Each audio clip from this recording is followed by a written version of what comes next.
देवाताईसा करी उपकार, देवाताईसा करी उपकार, देहाचा विसर पाडी मज, तरीच हा जीव सुख पावे माझा, बरे केशी राजा कळो आले, ठाव दे चित्ता राखे पायापाशी, सकळ वृत्तीशी अखंडित, आस भय चिंता लज्जा काम क्रोध, तोडावा संबंध यांचा माझा, मागणे ते कहेचे आहे आता, नाममुखी संत संग देई, तुका म्हणे नको वरपंग देवा, तुका म्हणे नको वरपंग देवा, घेई माझी सेवा भाव शुद्ध, तरीच हा जीव सुख पावे माझा, बरे केश राजा कळो आले, पांडुरंगा करू प्रथम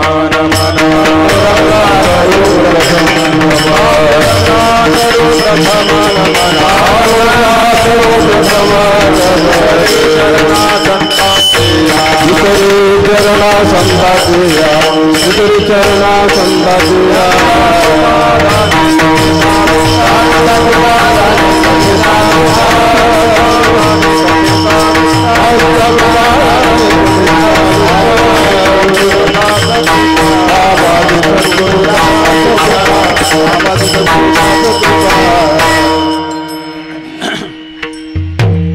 पांडुरंगा करू प्रथम नमन, दुसरे चरणा संतांच्या, त्यांच्या कृपादाने कथेचा विस्तारू, बाबाजी सद्गुरू दास तुका,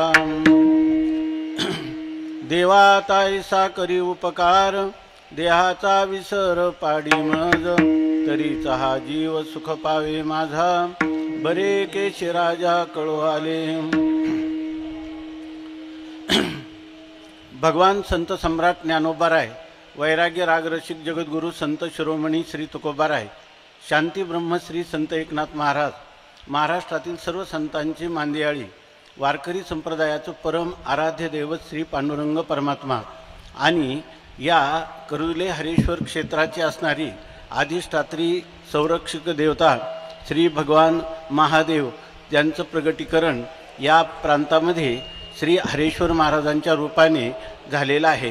ही आणि त्याचबरोबर या ग्रामाच्या असणाऱ्या अधिष्ठात्री संरक्षक संत देवता या ठिकाणी वंदनीय प्रातस्मरणीय असणारे राजाराम महाराज कोकाटे, प्रातस्मरणीय वंदनीय भिकाजी बाबा उंडे, रंगनाथ महाराज महामुनी, गुरुवर्य तुकाराम महाराज शास्त्री, रंगनाथ बाबा अंधळे, रावजी बाबा काळे, अशा महापुरुषांनी, आमच्या आप्पा गुरुवर्य आप्पा इत्यादी अनेक महापुरुषांनी ह्या जी वारकरी संप्रदायाची परंपरा आहे ते अव्याहत चालण्यासाठी ज्यांनी आपलं योगदान दिलं, असे असणारे आपले पूर्ववंशज किंवा ज्यांना आपण पूर्वसूरी असं म्हणतो, ह्या सर्वांच्या अलौकिक अकारण करून अद्भुत असीम अपूर्व अहेतुकी अशा अनुग्रहामुळं तुम्ही आम्ही सर्व ह्या चैत्र मासाच्या रामनवमीच्या हनुमान जन्माचा जो पर्वकाल आहे, संपूर्ण वर्षातला हा सर्वात मोठा पावन अशा प्रकारचा पर्वकाल आहे. आणि त्या पर्वकालामध्ये श्री हरेश्वर महाराजांच्या चरणारविंदाजवळ बसून त्या चरणकमलाजवळ आपल्या जीवनाचं परम मंगल किंवा परम कल्याण व्हावं यासाठी या ठिकाणी जो 7 दिवसाचा अनुष्ठान आपण आरंभ केलं, त्या अनुष्ठानामध्ये आजचा हा जागराचा दिवस असं म्हणतात.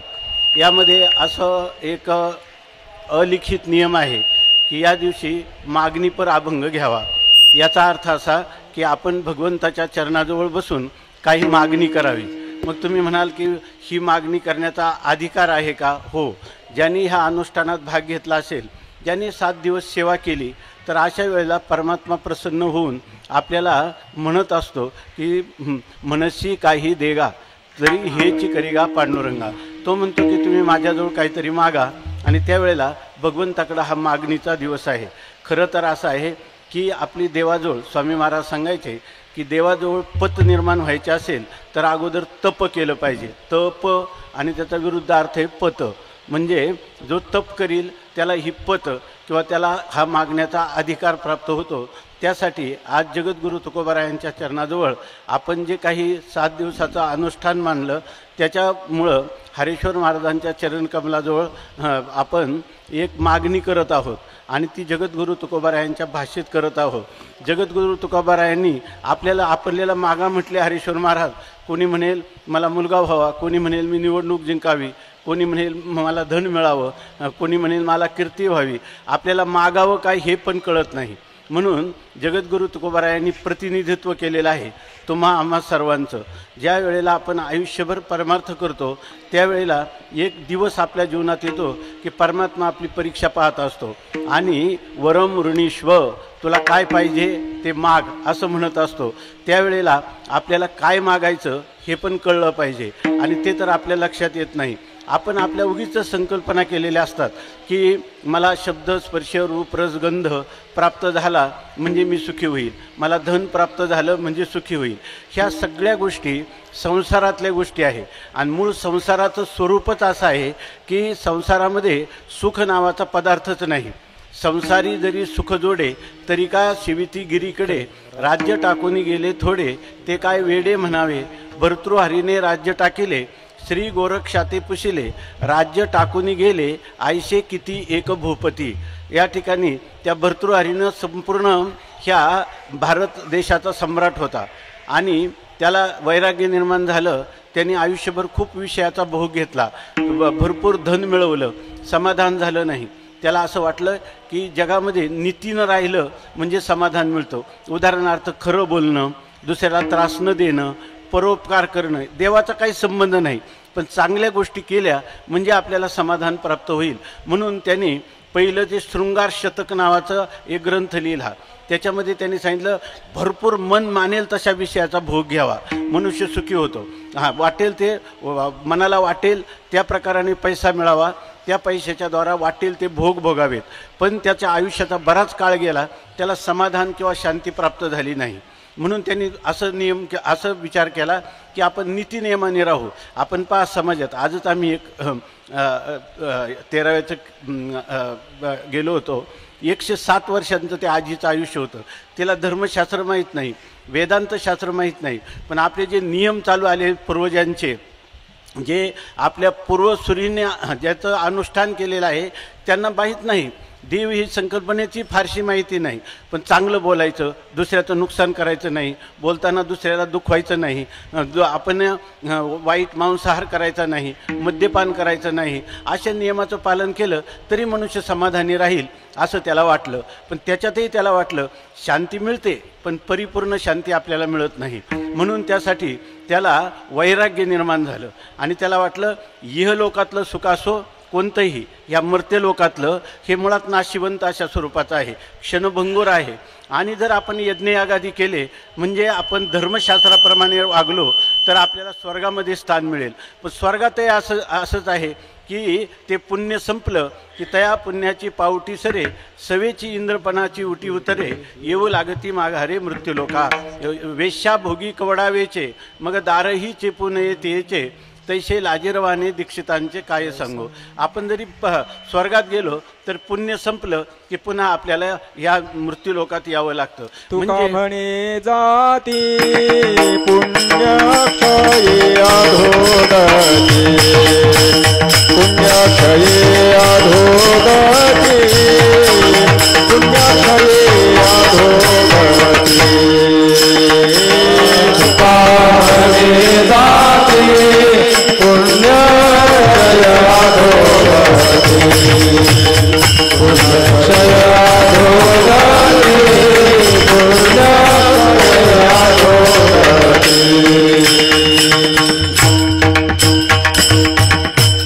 पुण्य संपलं की त्याला पुन्हा माघारा यावं लागतं। मग याचा अर्थ हे जन्म मरणाचं चक्र जे आहे जोपर्यंत चालतं, जोपर्यंत या शरीराला आपल्याला यावं लागतं तोपर्यंत दुःखाची समाप्ती होत नाही। मग त्याच्यानंतर त्यांनी ते जे लिहिलं त्याला नीतिशतक असं म्हणतात।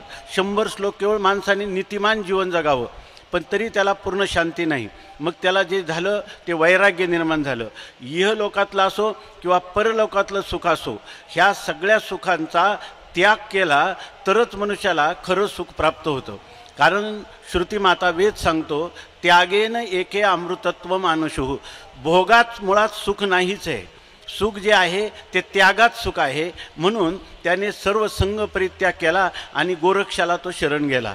परंतु त्याच्या मनात एक अभिमान झाला, तुम्ही ह्या सर्वांचा त्याग केला, असा गोरक्षाला कोणी शिष्य आयुष्यात मिळाला नसेल.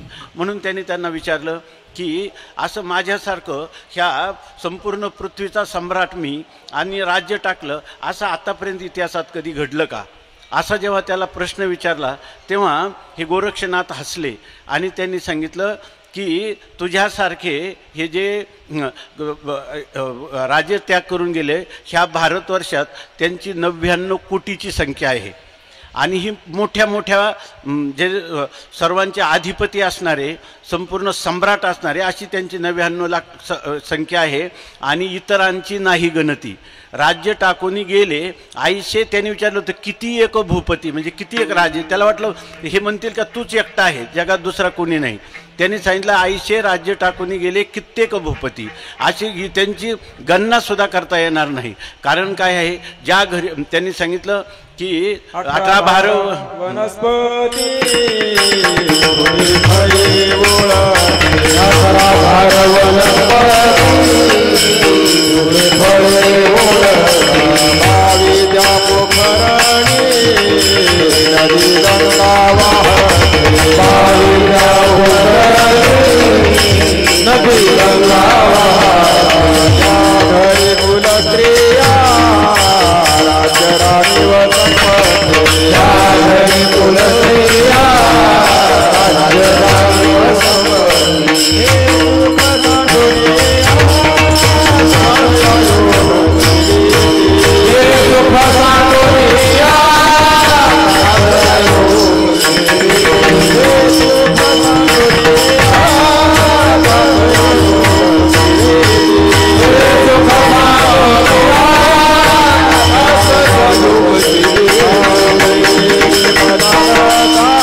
देशात अशा माता झाल्या की ज्यांनी पाळण्यातच झोके देताना सांगितलं जाई रे जाई बाळा जाई श्री गुरु शरण.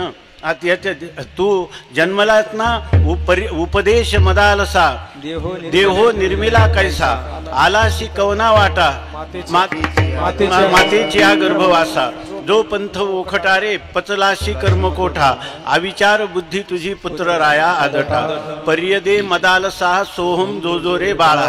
आईच्या पाळण्यामध्येच आईनं त्यांना वैराग्य दिलं. अशा प्रकारची मदालसा माता किंवा अनेक माता ज्या देशात झालेल्या आहेत त्या दृष्टीनं जर पाहिलं तर स्वामी महाराज सांगायचे माणसांनी ही गोष्ट लक्षात घेतली पाहिजे. लोकांना वाटतं की भोगात सुख आहे, भोगात सुख नाही त्यागात सुख आहे. याचं उदाहरण म्हणून स्वामी महाराज विनोदाने सांगायचे, जेव्हा एखाद्या मनुष्याला आमांश नावाचा आजार आहे, म्हणजे पोटात मुरडा येतो आणि त्याला जुलाब होतात, त्याला शेम पडते असं आपण म्हणतो, तर ज्या वेळेला ते मुरडा येतो त्यावेळेला त्याच्या पोटात खूप दुखतं, तो फार अस्वस्थ होतो. आणि ज्या वेळेला त्याला जुलाब होतो, ती शेम पडते, त्यावेळेला तो म्हणतो आता जरा बरं वाटतं. याचा अर्थ काय आहे, ज्या वेळेला त्या शौचाचा त्याग केला तेव्हा त्याला बरं वाटलं. म्हणजे याचाच अर्थ काय, व्यवहारात सुद्धा जर त्यागात सुख आहे तर परमार्थात त्यागातच सुख आहे याविषयी संशय करण्याचं काहीच कारण नाही. विठ्ठल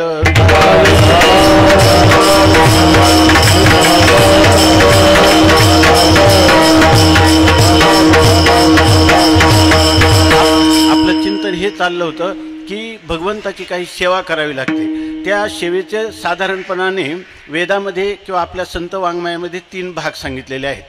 जीवनात परमार्थ करायचा म्हणजे प्रकाराचे 3 तुका म्हणे केले जन. चांगलं लक्ष देऊन आपण सगळे एका कुटुंबातले सदस्य म्हणून हरेश्वर महाराजांच्या समोर यथाशक्ती यथामती चिंतन करण्याचा प्रयत्न करू. यामध्ये सगळी माणसांचे जे जगामध्ये आहेत किंवा सगळे पदार्थ किंवा सगळे व्यक्ती ह्या 3 गुणाचे आहेत, म्हणजे 3 प्रकारचे आहेत. काही लोक सत्वगुणी असतात, काही रजोगुणी असतात आणि काही तमोगुणी असतात. तर त्याच्यामध्ये काय जे जे मनुष्य जसा असेल, पण त्याला परमात्म्याच्या भेटीचा अधिकार आहे. खरा परमात्म्याची भेट होते सत्वगुणी पुरुषाला, रजोगुणी आणि तमोगुणी पुरुषाला होत नाही. परंतु जसं शुद्ध सोनं आहे तर त्या सोन्याचा अलंकार होत नाही, त्याच्यात काहीतरी हिनकस सोनं घालावं लागतं तेव्हा त्याचा अलंकार बनतो. तसं मनुष्य जीवनातले व्यवहार करायचे असेल केवळ सत्वगुणात होऊ शकत नाही, त्याला थोडी रजोगुण तमोगुण लागतं. पण सत्वगुण असा प्रबल असला पाहिजे की त्यांनी रजोगुण आणि तमोगुणाला दबवलं पाहिजे. अशा प्रकारचं जीवन असलं पाहिजे. आणि हे जीवन बनवायचं असेल तर त्याच्यासाठी 3 प्रकारचे लोक संतांच्या पुढं आहेत. 3 प्रकारचे म्हणजे पहिला प्रकार आहे की तो प्रकार असा आहे की त्या माणसाला सारखं विषयाचा भोग घ्यावा वाटतो. मला अनुकूल शब्द ऐकावा वाटतो ना रेडिओ टी व्ही, तर तो मला मिळालाच पाहिजे. मला अनुकूल स्पर्श, अनुकूल रूप पाहणं, अनुकूल रस खाणं किंवा अनुकूल घ्राणेंद्रियाच्याद्वारा सुगंधी पदार्थाचं सेवन करणं. माणसाचं जीवन 5 विषयाच्या बाहेर नाही. शब्द, स्पर्श, रूप, रस आणि गंध. तर हे मला मिळावं, या लोकातही मिळावं, परलोकातही मिळावं अशी त्याची धारणा असते. आणि त्याच्याविषयी इतका आसक्त झालेला असतो का ते विषय मिळाले, विषय भोग झाला तर मी सुखी आहे, नाही मिळालं तर माझं जीवन व्यर्थ आहे. असा एक प्रकार आहे की ज्या प्रकारामध्ये जसं मुंगळा आहे आणि तो गुळाच्या ढेपेला जर चिकटला आणि त्याला आपण बाहेर काढण्याचा प्रयत्न केला, अर्धा तुटतो पण त्या गुळाला सोडत नाही. तसं ज्यांनी विषयाला जो कधीच सोडत नाही, विषयासक्त ज्याचा अंतकरण आहे, तो एक प्रकार आहे. विठ्ठल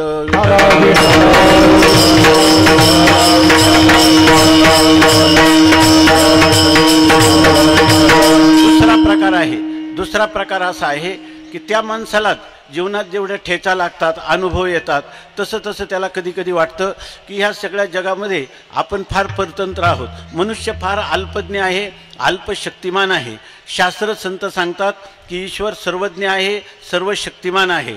आणि ईश्वराला देवाला लोकांनी शरण जावं. म्हणून शरण जावे सर्व भावे देवाशी, तो हा उतरील पार भवदुस्तर नदीचा. पण कधी कधी वाटतं की इतकं वैराग्य निर्माण होतं की हा संसार दुःखमूळ चौकडे इंगळ असं जर आहे, म्हणून रुसलो संसारा सर्प हा विखार पांढरा, आज तुझशी अंतर रे दातारा या दावेदारा निमित्त. असं वाटतं की ह्या संसाराचा त्याग करावा आणि आपल्या परमात्म्याच्या भजनात जावं. आणि भजनात गेला की पुन्हा असं वाटतं की आपण भजनात आलो खरं, पण अजून ईश्वराची भेटही झाली नाही आणि असलेलं संसाराचं सुखही सोडून दिलं. आता आपल्याला इथं या इकडेही नाही आणि तिकडचाही नाही, अशी मध्यभागाची त्रिशंकूसारखी तर नाही ना आपली स्थिती होणार. म्हणजे त्या पुरुषाला कधी वैराग्य निर्माण होतं, कधी विषयासक्ती निर्माण होते. दोन्हीकडे स्वामी महाराजांचे गुरुबंधू होते, ते आता ब्रह्मलीन झाले. तर ते आळंदीला यायचे आणि आळंदीला आले की त्या गुरुजींजवळ राहायचे. 6 महिने राहायचे. आणि आषाढी आली म्हणजे की ते म्हणायचे, गुरुजी मला असं वाटतं की आता घरी जावं. ते म्हणे का बरं? म्हणे वडिलांना मदत करावी वाटते, आता पाळी पेरणीचे दिवस आले. तिकडे गेले, कार्तिकी आली का ते वडिलांना म्हणायचे की मला वाटतं की आता गुरुजींजवळ जावं, वेदांत श्रवण करावं. वडील म्हणायचे असे 6 वर्ष झाले. मग त्यांनी स्वतः एक दिवस गुरुजींना विचारलं, मला कधी असं वाटतं की आळंदीलाच राहो, कधी असं वाटतं घरी राहावं, तेव्हा मी नेमकं काय करू? आश्रम इंद्रायणीच्या तीरावर आहे. त्यांनी सांगितलं तुझी पेटी घे आणि इंद्रायणीच्या प्रवाहात जा आणि डोक्यावर पेटी घेऊन तिथंच राहा, गावी जाऊ नको, इथे राहू नको. विठ्ठल विठ्ठल.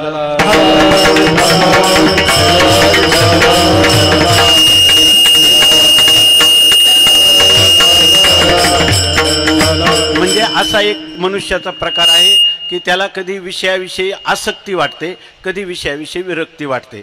आणि एक व्यक्ती अशी आहे, ह्या म्हणजे ती विरळी व्यक्ती आहे, पण त्याला उठिलेनी वैराग्य जेणे त्रिवर्ग हा त्रिवर्गो ऐसा सांडणे का ओमुनिया सुने आत्ताची गेले.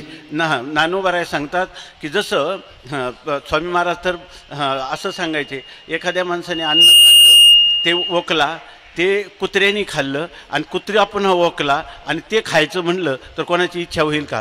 तसं ऐहिकीचे का पारत्रिती, इहलोकातले असो नाही तर स्वर्ग सुखातले विषय असो, काही जरी झालं तरी त्याला हे भोगावे हे आपण भोगावं हे न रुचे मना माझी, हे त्याच्या मनाला आवडतच नाही.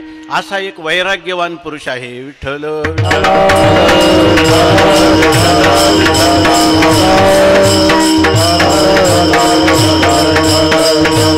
मग अशा पुरुषाला प्रत्येक जर लोक वेगवेगळे असतील त्या सगळ्यांना एकच साधन सांगून चालत नाही. संत गुरु शास्त्र प्रत्येकाचा अधिकार पाहतात आणि अधिकार तैसा करू उपदेश, साहे ओझे त्यास तेची द्यावे.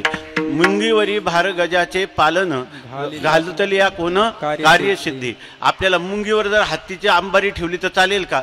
तसा जो मनुष्य ज्या अधिकाराचा असेल त्या अधिकारानुरूप शास्त्रांनी आणि संतांनी त्याला साधनं प्रतिपादन केलेली आहेत. विठ्ठल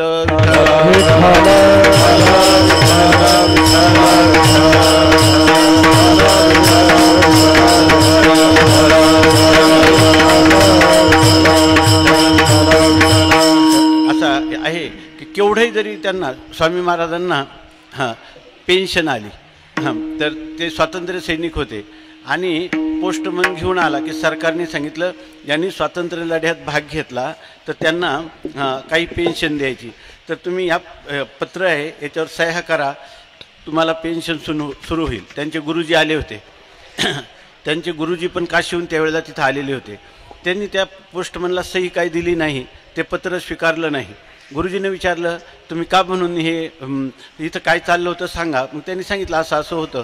मग ते म्हणे तुम्ही सही करा, तुमच्या म्हातारपणामध्ये तुम्हाला हे पैशाचा उपयोग होईल. तुम्ही संन्यासी आहात, संन्याशाला कोणी विचारत नसतं शेवटी, तर तुम्हाला उपयोग होईल. गुरु सांगतात त्यांना. तर ते म्हटले नाही नको, कारण म्हणे आता सही कोणती करावी लागेल मला, पूर्वीचं श्रीधर नरहर कुलकर्णी. आता मी संन्यास घेतलेला आहे, मी आता पूर्वीचा राहिलेलोच नाही, त्यामुळं मला हे संन्यास घेता येणार नाही. त्या गुरुजींनी सांगितलं ऐकत नाही. 3 दिवस त्यांच्याशी बोलले नाही, 3 दिवस त्यांच्याशी भाषण केलं नाही. स्वामी महाराज त्यांना मधुकरी आणायचे, जीव घालायचे, ते बोलायचे नाही, हे बोलायचे नाही. नंतर त्यांनी सांगितलं मी तुमचा गुरु हे मानता ना? म्हणे मी मानतो म्हणे. पण मग म्हणे तुम्ही सांगितलं पेन्शन घे, तर तू का घेतली नाही? म्हणे मी त्यासाठी आळंदीला आलोच नाही. विठ्ठल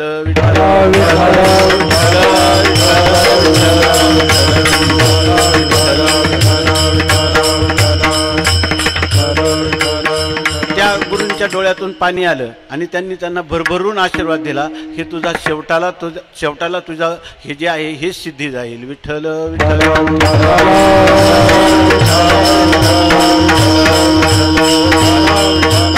याचा अर्थ असा आहे की हे 3 प्रकारच्या लोकांना साधनं सुद्धा वेगवेगळी. आता आपली यात्रा आहे त्याच्यामध्ये खेळणे विकायला आलेले असतात आणि त्या खेळण्यामध्ये काय सांगतात ते कोई भी ले 12-12 आणा, कोई भी ले 1 रुपया असं सांगत असतात. कोणतंही खेळणं घ्या 1 रुपयाला.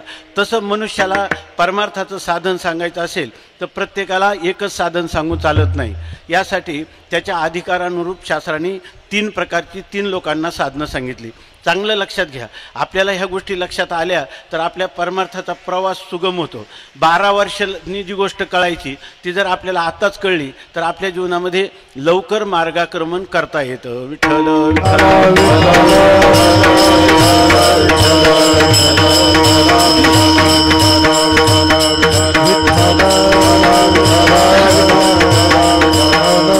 तीन मार्ग सांगितले. 3 प्रकारचे लोक आपण पाहिले. 3 प्रकारच्या लोकांसाठी 3 प्रकारचे मार्ग शास्त्राने सांगितले. ते कोणते मार्ग सांगितले? एक कर्म मार्ग सांगितला, एक भक्ती मार्ग किंवा त्याला उपासना मार्ग म्हणतात, आणि एक ज्ञान मार्ग सांगितला. असे 3 मार्ग मुख्य सांगितलेले. एक योग मार्ग आहे पण त्याचा भक्तीमध्ये समावेश होतो. तेव्हा हे 3 कोणासाठी आहेत? तर आत्ता पहिला जो आपण सांगितलं ना, विषयासक्त पुरुष आहे की काही झालं तर विषयापासून त्याचं मन बाजूला निघत नाही. अशा मनुष्याने काय करावं? तर त्याच्यासाठी सांगितलं की त्या पुरुषांनी निषिद्ध कर्म करू नये.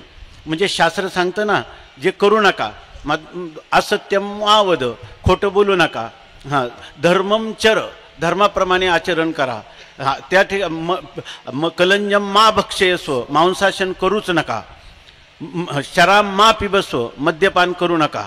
असं जे आज्ञा आहेत ज्या शास्त्राने सांगितल्या करायच्या नाही, जीव गेला तरी त्या करायच्या नाही, हे त्यांनी केलं पाहिजे. नंतर सांगितलं की अशा पुरुषाने काम्य कर्म करायचं नाही. की मला मुलगा होईल म्हणून मी इतके जप करील, इतक्या वाऱ्या करील, असं काम्य कर्म मनुष्याने कधी करायचं नाही. आपण इथं आपल्या ह्या गावची जी परंपरा आहे, वारकरी संप्रदाय, किती ज्ञानोबरायांपासून किती महापुरुष या भूमीवर झाले असतील माहीत नाही आपल्याला, परंतु ह्या गावातली जी परंपरा आहे ती पूर्ण शुद्ध भागवत पंथाची परंपरा आहे. अजून इथं कोणत्याही दुसऱ्या परंपरेचा शिरकाव झाला नाही. तेव्हा अशा वेळेला आपल्याकडं आपला हा जो संप्रदाय आहे, ह्या संप्रदायाचा आरंभ होतो निष्काम कर्मापासून आणि याची समाप्ती होते नैष्कर्म्य दशेमध्ये, की ज्या वेळेला मनुष्य म्हणत असतो की मी तृप्त झालो, मी पूर्ण काम झालो, माझ्या जन्माचं सार्थक झालं, मला काही कर्तव्य उरलं नाही, जन्मा आलो त्याचे आजी फळ झाले साचे, अशी जी दशा आहे तिला म्हणतात नैष्कर्म्य दशा. आणि ही नैष्कर्म्य दिशेमध्ये मनुष्य झाला की त्याला पुन्हा काही उरलेलं नाही, त्याचा हा शेवटचा जन्म असतो. त्याचे प्राण आता कुठल्याही योनीला, लोकांतराला, नरकाला, स्वर्गाला जात नाही, तो याची देही याची डोळा मुक्त होतो, तिला म्हणतात नैष्कर्म्य दशा. आणि ही झाली शेवटची स्थिती. आणि सुरुवात कुठून झाली तर आपल्या जीवनाला जर खरं आपल्याला शांती समाधान पाहिजे असेल तर निषिद्ध कर्म करायचं नाही आणि सकाम कर्म पण करायचं नाही, निष्काम कर्म करायचा. आपण जे कर्म आपल्याला काय, आपण शेतकरी आहोत, व्यापारी आहोत, तर त्याच्यासाठी सांगितलेले जे नियम आहेत त्या नियमांचं पालन करायचं. तेच नियम म्हणजे आपण ईश्वराची पूजा आहे असं समजून त्या निष्काम कर्म परमात्म्याला समर्पण करायचं. मी केला असा अभिमान ठेवायचा नाही, नंतर त्याच्या फलाची इच्छा करायची नाही. फक्त संतांनी शास्त्रांनी सांगितलं म्हणून मी ते कर्म करीत आहे असं कर्म करणं याला म्हणतात निष्काम कर्म. आणि हे निष्काम कर्म केलं की मनुष्याच्या अंतःकरणामध्ये जे काम, क्रोध, लोभ, मद हे जे काही जळमट त्याच्या अंतःकरणावर बसलेले आहेत, हे सगळे पापवासना त्याच्या अंतःकरणात आहेत, ह्या सगळ्या पापवासना निघून जातात आणि त्या कर्माने त्याच्या चित्ताची, त्याच्या मनाची, त्याच्या अंतःकरणाची, बुद्धीची शुद्धी होत असते. म्हणून पहिला हा जो विषयासक्त पुरुष आहे त्यांनी आपल्या जीवनामध्ये निष्काम कर्म करणे कर्म आचरावे आधी, कर्म आचरावे आधी, कर्म आचरावे आधी, जासी करणे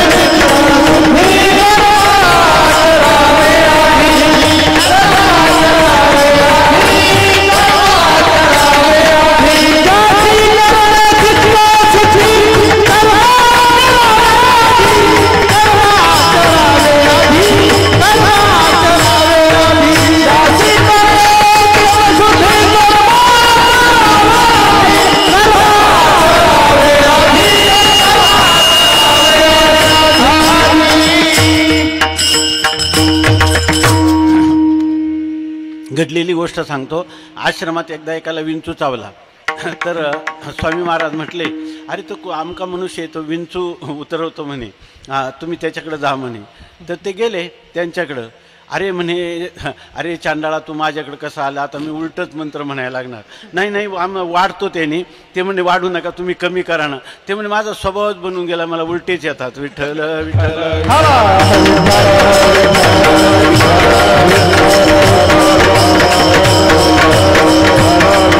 तुकाराम महाराज म्हणतात, तुका म्हणे आईशे आयेत गा हरी, याही तारी जीवाशी. असेही लोक आहेत, तर त्यांना उद्धाराचा उपाय आहे का नाही काही, तर तो उद्धाराचा उपाय आहे हा निष्काम कर्माचं अनुष्ठान केलं की त्यांच्या अंतःकरणातल्या पापवासना जळून जातात आणि अंतःकरण शुद्ध होतं. अंतःकरण शुद्ध झालं म्हणजे काय होतं, तर याच्यासाठी आपलं सहज उदाहरण पाहिलं बघा. पाणी जर हलत असलं तर त्या सूर्याचं प्रतिबिंब त्याच्यात पडतं, परंतु ते पाणी हलतं, त्यामुळं सूर्यबिंबसुद्धा हलल्यासारखं दिसतं. वास्तविक सूर्य स्थिर आहे जागेवर, परंतु या ठिकाणी तो हलायला लागतो, कारण का ते पाणी हलतं. तसं जो मनुष्याचं चित्त शुद्ध नाही, पाणी जर गढूळ असलं तर ते प्रतिबिंब शुद्ध पडत नाही. पाणी चंचल असलं तरी ते प्रतिबिंब हलतं, स्पष्ट रीतीनं ते पडत नाही. तसं आपलं अंतःकरण शुद्ध नसेल तर आपल्या अंतःकरणामध्ये संतांनी कितीही उपदेश केला तरी तो उपदेश ते अंतःकरण ग्रहण करत नाही. तैसे चित्त शुद्ध नाही, बोध करील काही, तेथे बोध करील काही, बोध करील काही.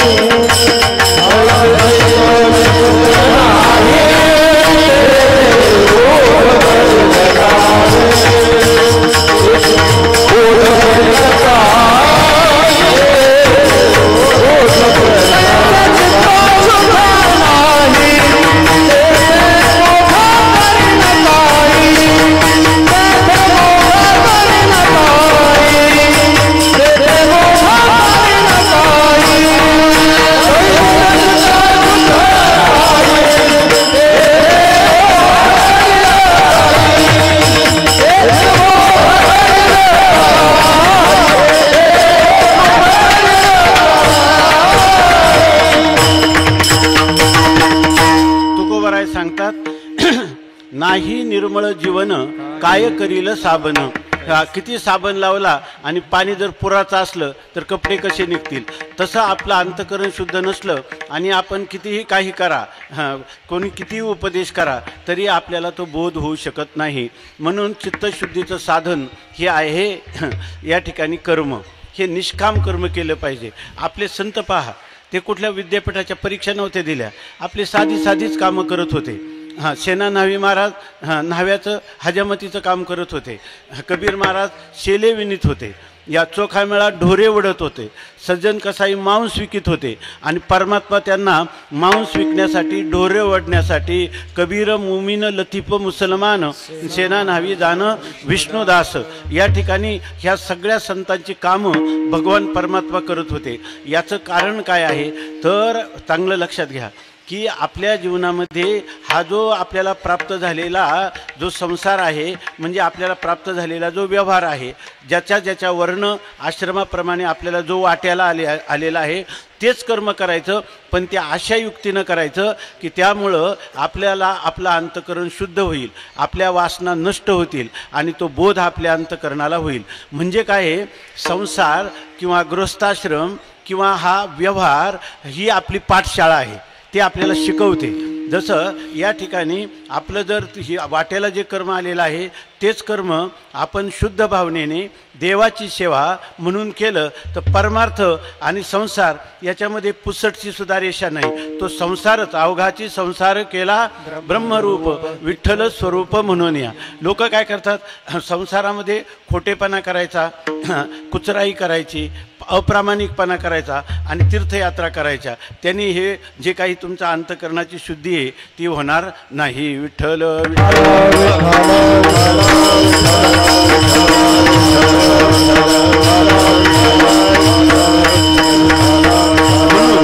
तुमच्या आमच्या सामान्य लोकांसाठी हा निष्काम कर्मयोग हाच साधन आहे. दुसरी गोष्ट आहे, एकदा मनुष्याचं अंतःकरण शुद्ध झालं की त्याच्या ठिकाणी त्याच्या वासना गेल्या की त्याला बरं वाटायला लागतं. पण तरीसुद्धा कधी कधी असं वाटतं ठीक आहे आता वाईट गोष्टी करायच्या नाही, पण चांगल्या करायच्या. म्हणजे काय चांगल्या करायच्या, म्हणजे पारायण करायचं का, नामस्मरण करायचं का, तीर्थयात्रेला जायचं का, योगाचं साधन करायचं का, एकांतात जायचं का, लोकसेवा करायची. किती साधनं समोर येतात, तेव्हा नेमकं काय करायचं असं कळत नाही, निश्चय होत नाही. याचं कारण चित्त चंचल राहतं. चित्त शुद्ध आहे, पाणी शुद्ध आहे, पण हलतंय सारखं, त्याच्यामध्ये प्रतिबिंब पडत नाही. तसं चित्त शुद्ध झालं तरीसुद्धा त्या मनुष्याचं ते चित्त जर चंचल आहे, काय तुकाराम महाराज म्हणतात, बहुत चंचल चपळ जाता येता न लगे वेळ, असं हे चित्तसुद्धा स्थिर झालं पाहिजे. चित्त स्थिर झालं आणि शुद्ध झालं की जसं शुद्ध आणि स्थिर पाण्यामध्ये प्रतिबिंब सूर्याचं किंवा चंद्राचं किंवा आकाशाचं स्पष्ट दिसतं आपल्याला, जणू काही ते आकाश खालीच कढईत आलेलं आहे, भांड्यात आलं इतकं स्पष्ट दिसतं. तसं जर आपलं चित्त शुद्ध आणि स्थिर झालं तर परमात्म्याचं जे स्वरूप आहे ते आपल्याला शुद्ध रीतीनं स्पष्ट रीतीनं कळतं. जवळी असता जगजीवन,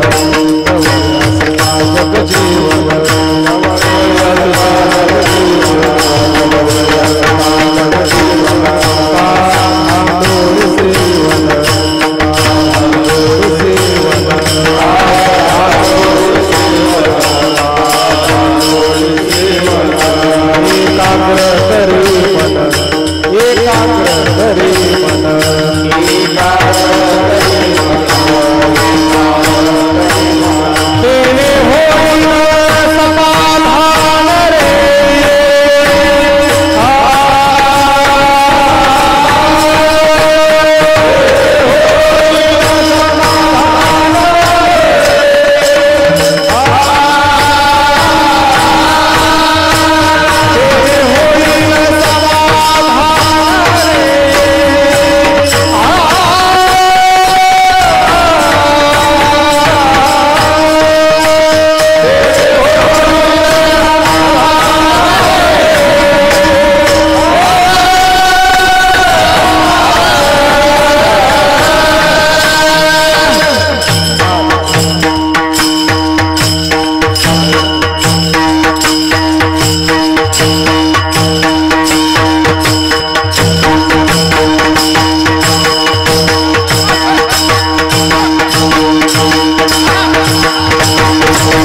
शेविपा कापडिया रे, किंवा तेने सकळ जवळी असता. तेने सकळ जवळी असता जगजीवन का धांडोळी शिवन, आणि तेने तुझे होईल सकळ एकाग्र करी मन, तेने होईल समाधान रे. समाधान शब्दाचा अर्थ आनंद असा नाही घ्यायचा. समाधान म्हणजे चित्त एकाग्र करणं. आग्र म्हणजे टोक, एकाग्र म्हणजे ज्या चित्ताला एकच टोक आहे. विठ्ठल विठ्ठल विठ्ठल सारखा एकच छंद लागलेला आहे. प्रत्येक अंतःकरण वृत्ती निर्माण झाली का ती कधी घटाच्या आकाराची, कधी पटाच्या आकाराची नाही. प्रत्येक वेळेला सुंदरते ध्यान उभे विटेवरी, असं जे परमात्म्याचं सुंदर साजिर गोजिर रूप आहे, त्या पांडुरंग परमात्म्याचं चिंतन प्रत्येक अंतःकरणाच्या वृत्तीनं करणं म्हणजे त्या चित्ताला एकाग्र करणं आहे. म्हणून आता आपल्या अंतःकरणाची चंचलता घालवायची, म्हणजे चित्त जे आहे ते स्थिर करायचे. तर स्थिर करण्याचं साधन काय आहे? भगवंताचं नामस्मरण. आणि ते कसं करायचं? मुखी नाम आणि हृदयी ध्यान, हेची परमार्थ साधन आपल्या निळोबारायांनी सांगून ठेवलं. मुखामध्ये भगवंताचं नाम आणि हृदयामध्ये परमात्म्याचं ध्यान, असं करण्याचा अभ्यास केला तर ते चित्ताचं एकाग्रीकरण होईल आणि ते चित्त इकडं तिकडं सारखं धावणार नाही. आणि ते स्थिर झालं की तुम्हाला आता तुमच्या जीवनामध्ये त्या स्थिर आणि शुद्ध चित्तामध्ये त्या परमात्म्याचं प्रतिबिंब दिसेल. तुम्हाला तो परमात्मा स्पष्ट रीतीने दिसून येईल की जिकडे पाहावे तिकडे बाई, श्रीहरी वाचुनी दुजे नाही. विठ्ठल जळी स्थळी भरला, रीता ठाव नाही उरला, आजी म्या दृष्टीने पाहिला, विठ्ठलची विठ्ठलची. याला म्हणतात भक्ती, याला म्हणतात उपासना. म्हणजे आपल्या चित्ताला जर स्थिर करायचं असेल तर मनुष्याने परमात्म्याची उपासना किंवा भक्ती केली पाहिजे. हा दुसरा अधिकारी आहे. त्याच्या अंतःकरणात कधी कधी विषयासक्ती होते, कधी वैराग्य होतं. भक्ती केली की त्याच्या अंतःकरणातली विषयासक्ती निघून जाते आणि अंतःकरणात वैराग्य वाढे चढोवडी, उत्तरोत्तर वैराग्य वाढू लागतं. आणि वैराग्य वाढलं की त्या भक्तीचा परिणाम असा होतो की त्या परमात्म्याला वाटतं यांनी माझ्यासाठी एवढं जीवन समर्पित केलेलं आहे तर याला मी काहीतरी दिलं पाहिजे. आणि मग अशा वेळेला परमात्मा काय करतो तर त्यांनी सांगितलं, माझ्या विठोबाचा कैसा प्रेमभाव, आपणची देव होय गुरु, पढिये देव भाव पुरवी वासना, आणि ते आपणा पाशी न्यावे. तो परमात्मा गुरुच्या रूपाने त्याला भेटतो. ऐशी कर्मे साम्यदशा, जेथ होय विरेशा, तेथ श्रीगुरु आपैसा भेटेची गा. अशा प्रकारचा जो मनुष्य परमात्म्याची उपासना करतो तो परमात्मा गुरुरूपाने त्याच्या जीवनात येतो आणि तो त्याला उपदेश करतो. आणि त्यावेळेला त्याला जे उत्तर मिळतं ते उत्तर कोणतं मिळतं सांगू का? त्या उत्तराचं नाव आहे मी कोण. त्या प्रश्नाचं नाव आहे मी कोण आहे.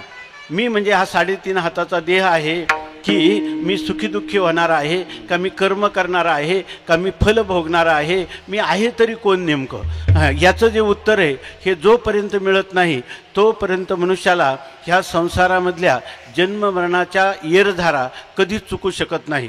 जोपर्यंत त्याला आत्मज्ञान, यालाच म्हणतात आत्मज्ञान, यालाच म्हणतात ब्रह्मज्ञान, आणि हे ब्रह्मज्ञान जोपर्यंत होत नाही तोपर्यंत त्यांनी कितीही काही प्रयत्न केले तरी त्याला जन्ममरण, तो पुनरपि जननम पुनरपि मरणम पुनरपि जननी जठरे शयनम यह संसारे खलु दुस्तारे कृपया अपारे पाही मुरारे. या ठिकाणी त्याच्या जीवनामध्ये पुन्हा पुन्हा आईच्या उदरात गर्भाच्या रूपाने येणं, जन्मणं, मरणं, पुन्हा कर्म करणं, कर्माचं फल भोगण्यासाठी जन्माला येणं, जन्माला आलं की पुन्हा कर्म करणं, असं कर मर आणि कर एवढंच त्याचं जीवन राहतं. आणि त्याची समाप्ती कधी होते? ज्या वेळेला त्याला खऱ्या अर्थाने मी आत्मा आहे, कळले ज्याला आत्मा मी आयशे, हे ज्वर बाधती कैसे. त्यांनी सांगितलं ज्याला आत्मा मी आहे असं ज्याला कळलं त्याला ही जी त्रिविध तापाने तो रात्रंदिवस जन्मजन्मी होरपळत आलेला आहे, ज्याला आध्यात्मिक ताप म्हणतात. म्हणजे शरीराला रोग होणं किंवा मनाला सुखदुःखाचे सारखे ठणके बसणं याला म्हणतात आध्यात्मिक ताप. आधिभौतिक ताप म्हणजे आपल्या शत्रूंनी किंवा वाघ, सर्प यांच्यापासून होणारा त्रास, हा एक ताप आहे. आणि दुसरा आधिदैविक ताप आहे की परवा करोनासारखा आजार आला तर सामुदायिक पापाचं प्रारब्ध असतं. त्यावेळेला हे अशा प्रकारचे व्याधी जेव्हा येतात तर त्यांची लाट येते किंवा त्यांची एक साथीची रोग येतात किंवा अतिवृष्टी होते, अनावृष्टी, दुष्काळ होतो, महापूर येतात, उल्कापात होतो, भूकंप होतो. ही 3 प्रकारची दुःख त्या जीवाला कायम भोगावी लागतात.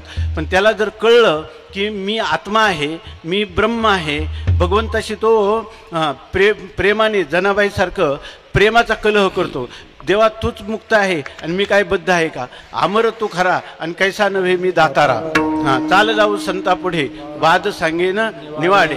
या ठिकाणी संतांच्या सहवासात त्याला जेव्हा कळतं की हा 3.5 हाताचा देह मी नाही, हा स्थूल देह मी नाही, याच्या आत असणारं एक सूक्ष्म शरीर आहे तेही मी नाही, ह्या दोघांचं कारण असणारं एक कारण शरीर आहे त्याला म्हणतात अज्ञान, तेही मी नाही, मग तू आहे तरी कोण? चिदानंद रूप शिवोहम शिवोहम. मी सच्चिदानंद रूप अमर आत्मा आहे, ज्ञान स्वरूप आहे, मी आनंदाचा कंद आहे, माझ्या ठिकाणी दुःखाचा लेश नाही, अज्ञानाचा लेश नाही. हे मूर्ख शरीर आहे, हे शरीर मी नाही, शरीर माझं नाही. असं बैसता संतांचे संगती कळो आले कमळापती. माझे कोणीच न होती निश्चय स्थिती दृढ झाला. अशी जेव्हा स्थिती त्याच्या जीवनात येते त्यावेळेला त्याच्या जीवनाचा पारमार्थिक प्रवास पूर्ण होतो. आणि ह्या प्रवासाचं साधन कोणतं असेल तिसरं तर ते आहे आत्मज्ञान. विठ्ठल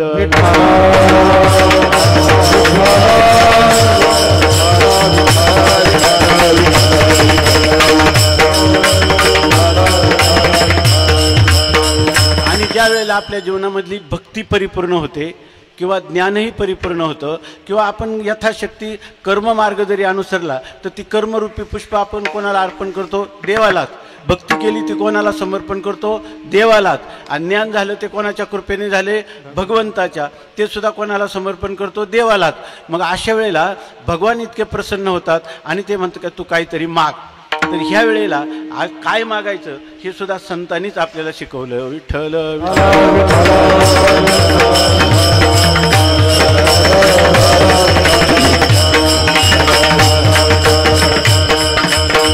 स्वामी महाराज नेहमी सांगायचे, सांगली जिल्ह्यामध्ये एक गाव आहे, एक गाव आहे. एकदा शिवाजी महाराज आपल्या घोड्यावर बसून शिवाजी महाराज फेरफटका घोड्यावर करत होते की आपल्या प्रजेतले लोक कसे सुखी आहेत का, कोणाचे काही प्रश्न आहेत का, वेश बदलून ते फिरत असत. तर ते फिरता फिरता त्या गावात आले आणि सकाळी सूर्योदयाच्या वेळेला आणि त्यांना भूक लागली. परंतु आता सकाळी जेवण म्हणण्यापेक्षा त्यांनी एक लहान मुलाला बोलावलं आणि त्यांनी सांगितलं मला एक तांब्याभर पाणी आणून दे, मला तहान लागली. तो मुलगा गेला आणि त्याने आईला सांगितलं हा घोडेस्वार आहे, तो म्हणतो की मला पाणी द्या. आई म्हणली अरे आई भाकरी करत होती. त्याने म्हणे एवढ्या लवकर तहान कशी, याचा अर्थ त्यांना भूक लागली असली पाहिजे. म्हणून तिनं गरम भाकरी आणि त्याच्यावर लसणाची चटणी दिली आणि तांब्या भरून दिला, जा. शिवाजी महाराजांनी ते खाल्लं आणि अतिशय प्रसन्न झाले की इतका अतिथी सत्कार करणारे लोक आपल्या गावामध्ये आहेत, ह्या गावामध्ये आहेत, आपल्या राज्यामध्ये आहेत. मग त्यांनी त्याला सांगितलं तुझ्या वडिलांना बोलून घे. आणि त्याला सांगितलं की वडील आले, त्यांना सांगितलं की तुला काय पाहिजे ते माग, मी तुझ्यावर अतिशय प्रसन्न आहे. तू खरं कुटुंब घडवलेलं आहे की या ठिकाणी अतिथीला साक्षात परमात्मा मानून सत्कार तुझ्या पत्नीनं माझा केलेला आहे, मी शिवाजी राजा आहे, तर तेव्हा तू माग. तर त्यांनी सांगितलं तसं काही मागायची गरज नाही का, पण काय झाले रात्रीचं तंबाखू आहे पण चुना संपला, तेव्हा थोडासा वाईच तिकडं ते म्हणतात ना वाईच चुना द्या म्हणला. विठ्ठल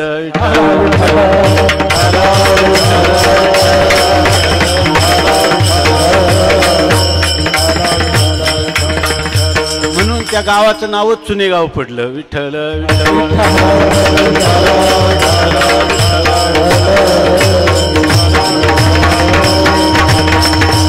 म्हणून या ठिकाणी आपलं सुरुवात इथून झाली होती की परमात्म्याची काही उपासना भक्ती प्रेमपूर्वक केली तर आपली त्याच्याजवळ पत होते आणि मग ते आपलं तप होतं आणि मग त्याचे आपल्याजवळ पत होते. आणि अशा वेळेला परमात्माच आपल्याला म्हणतो मागा.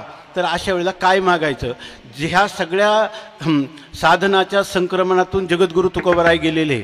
भंडारा डोंगरावर काय केलं त्यांनी जाऊन, भंडारा भामचंद्र घोराडा ह्या दिवसभर हेच चिंतन केलं, मी उद्धार पावेन, काय कृपा करील नारायण.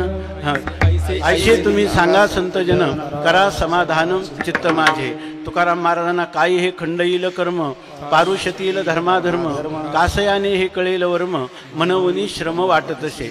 ऐशी चिंता करी सदा सर्व काळ, रात्रंदिवस हेची तळमळ. तुका म्हणे नाही आपुले बळ, जेणे फळ पावेन निश्चयशी. अशा प्रकारचे तुकोबारायांचं रात्रंदिवस चिंतन केलेलं आहे. तेव्हा तुकोबारायांना परमात्मा प्रसन्न झाले आणि तुकोबारायांना म्हणतात की तुम्हाला काय पाहिजे तुकोबाराय ते मागा. आणि अशा वेळेला तुकोबारायांना तर म्हणतात काही मागणे ह्या आम्हा अनुचित, वडिलांची रीत जाणू तसो. आमच्या एवढ्या पिढ्या झाल्या परंतु देवा तुझ्याकडे आम्ही कधी मागितलेलं नाही. पण देव म्हणतात काहीतरी मागा. तर मनसी काही मागा तरी हेची देगा पांडुरंगा. मला काही मागा तू म्हणतोच तर तुझा अनादर करणं योग्य नाही. मोठ्या माणसांनी प्रसन्नतेने काही सांगितलं किंवा द्यायला लागले तर आम्ही मोठे त्यागी आहेत, आम्ही हात नाही लावणार असं म्हणू नये. सामान्य लोकांना म्हणू शकता. महापुरुषांचा तो आपल्यावर प्रसाद असतो. विठ्ठल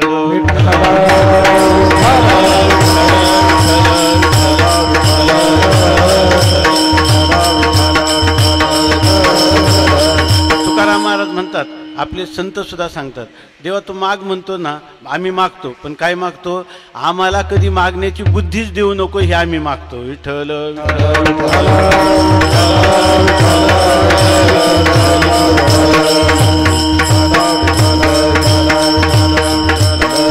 तर त्याच्यामध्ये तुकोबाराय म्हणतात, हे देवा आता तुला आमच्या मागणीत पूर्ण करा म्हणतो, तू मागणी मागाच म्हणतो, तर आमच्यावर एक उपकार कर.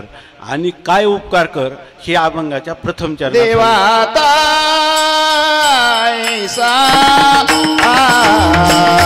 करी उपकार, देवाता करी उपकार,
तुकोबाराय एक शब्द आहे बघा, आता.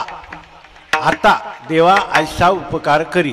आता या शब्दाचा अर्थ आहे, आता शब्द म्हणजे आता सध्या क्षणाला, म्हणजे यानंतर. म्हणजे मी आता आयुष्यभर जे काही तुझी सेवा केलेली आहे किंवा तुझ्या कृपेने माझ्याकडून जी सेवा घडलेली आहे, म्हणजे सेवेचा अभिमान नाही, परंतु ह्या सेवेचं फल तू मागा असं म्हणतोस. तर आता म्हणजे सर्व सेवा केली, म्हणजे मी निष्काम कर्म केलं, निष्काम उपासना केली. देवाकडं उपासना करताना सुद्धा काही मागायचं नाही, कर्म करताना सुद्धा काही मागायचं नाही. देवाला सर्व कळतं. आपल्याला आपलं कल्याण कशात हे तरी माहीत आहे का? तर देवाला असं सांगावं की आमचं कल्याण ज्याच्यात असेल ते तू कर. आता मग काय ऐशे करी, तारीशी तरी तारी मारी, जवळी अथवा दुरी धरी, गाली संसारी अथवा नको, शरण आलो नेनतेपणे, भावा आणि भक्ती काहीच नेणे. अशा प्रकारचं देवा आत्तापर्यंत आम्ही हे निष्काम कर्म, निष्काम उपासना, संत सेवा, श्रवण केलं. श्रवण हे आपल्या जीवनाच्या उद्धाराचं सर्वात अंतरंग साधन आहे. सगळं लोक करतात, दान धर्म करतात, दुसरी सेवा करतात, वर्गणी देतात, पण कीर्तनाच्या वेळेला झोपतात किंवा येतच नाहीत. विठ्ठल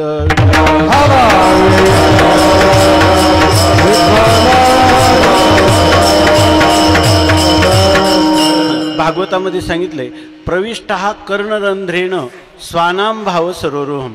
परमात्मा जो आपल्या हृदयात प्रवेश करतो ना, तो डोळ्यातून नाही जात, तो हाताने घेता येत नाही, पायाने जात नाही, तो कानाच्या बिळातून जात असतो. म्हणून कानाच्या बिळातून हे भगवंताचं नामसंकीर्तन, स्वरूप संकीर्तन, लीला संकीर्तन आमच्या पांडुरंग महाराजांनी सांगितलं तसं ज्ञानोबा तुकोबारायांचं चरित्र हे जर आपल्या हृदयात गेलं तर त्याच्यामुळं आपलं हृदय शुद्ध होत जातं.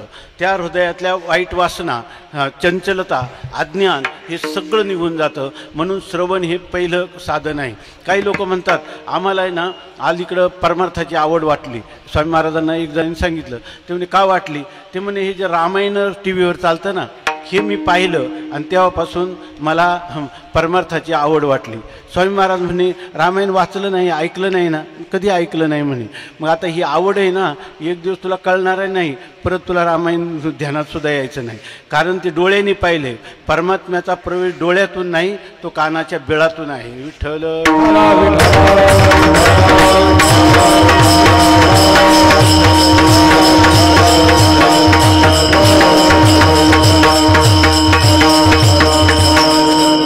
कथा जी आहे ती परमात्म्यालाच खूप आवडते. आता आपण कीर्तनाला एवढ्या संख्येने येतो, कीर्तनात एवढा विचार होत नाही, स्थूलमानाने विचार होतो. कीर्तनामध्ये सामान्यपणे साधारण विचार केला जातो. कथेमध्ये याच्यापेक्षा, प्रवचनामध्ये त्याच्यापेक्षा जास्त सूक्ष्म विचार केला जातो. आमच्या पांडुरंग महाराजांना विचारलं किती लोक येतात कथेला? ते म्हणे 50-60 येतात. मी म्हणलं एवढ्या गावामधून फक्त 50-60 लोक? मग तर तुम्हाला काय तुमचा वेळ एवढा 7 दिवसाचा घेतला आम्ही आणि त्याचं एवढं नाही. ते म्हणे 50-60 आहेत म्हणे, पण एक एक निवडून आहे. विठ्ठल विठ्ठल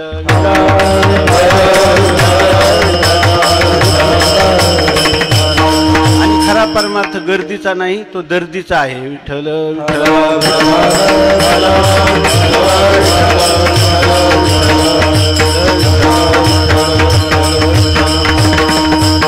म्हणून मनुष्याने जसा भुकेला मनुष्य तडफडतो ना अन्नासाठी, तानेला मनुष्य जसा पाण्यासाठी तडफडतो, तसे संतांचे विचार ऐकण्यासारखी मनुष्याच्या अंतःकरणाची उलघाल झाली पाहिजे.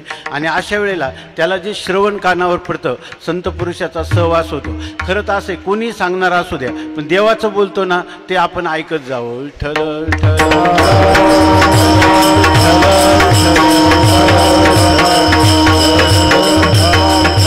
तेव्हा आपण जीवनभर साधना केल्यानंतर तुकोबाराय म्हणतात की देवा आता हे सगळं झालं, आता ऐसा उपकार करी, तू मला असा माझ्या जीवनात उपकार कर. उपकरोती म्हणजे माझ्या हृदयात येऊन माझ्या हृदयात बदल करावा, अशा प्रकारचा उपकार तू कर. काय कर? तर देहाचा विसर पाडी मज.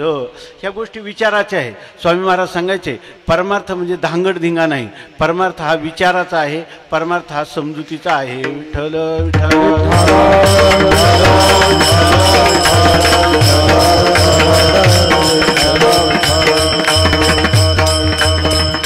ते सांगतात की देहाचा विसर पाडी मज. माणसाला मला हे देह आहे ना, हे देहाचं मला विस्मरण होऊन जाऊ दे. देह कुठं आहे हे माझ्या ध्यानात सुद्धा येऊ नये. नाथ महाराजांनी तर असं लिहिले त्याच्याविषयी की जो मोले मदिरा खाये तो तेने नाचे छंदे छंदे नाचे गाये, माझेनी ब्रह्मानंदो शिविला आहे, तो केवीर आहे आवरला, असं नाथ महाराज म्हणतात. थोडक्यात जर एखादा मनुष्य 1.5 दमडीची दारू प्याला तर त्याला वस्त्राचं भान राहत नाही, कारण त्याला शरीराचंच भान राहत नाही. परंतु तो उन्माद झालेला आहे, त्या ठिकाणी त्याला हा एक प्रकारचा रोगग्रस्त झालेला आहे, पण त्याला शरीराचं भान राहत नाही. जर 1.5 दमडीचा मद्यपान करणाऱ्याला देहाचं भान राहत नाही, तर परमात्म्याचा आनंद, ज्यांनी जो परमात्मा सच्चिदानंद आहे, आनंदाचा कंद आहे, आनंदाचा मूलभूत झरा आहे, आणि त्या परमात्म्याची प्राप्ती झाली तर नाही या आनंदाशी जोडा. या ठिकाणी हा आनंद नित्यानंद, परमानंद, ब्रह्मानंद अशा स्वरूपाचा आहे. म्हणून त्या पुरुषाला हा आनंद जर प्राप्त झाला तर जगातली सगळी वैभव तो लाथाडून टाकतो. विठ्ठल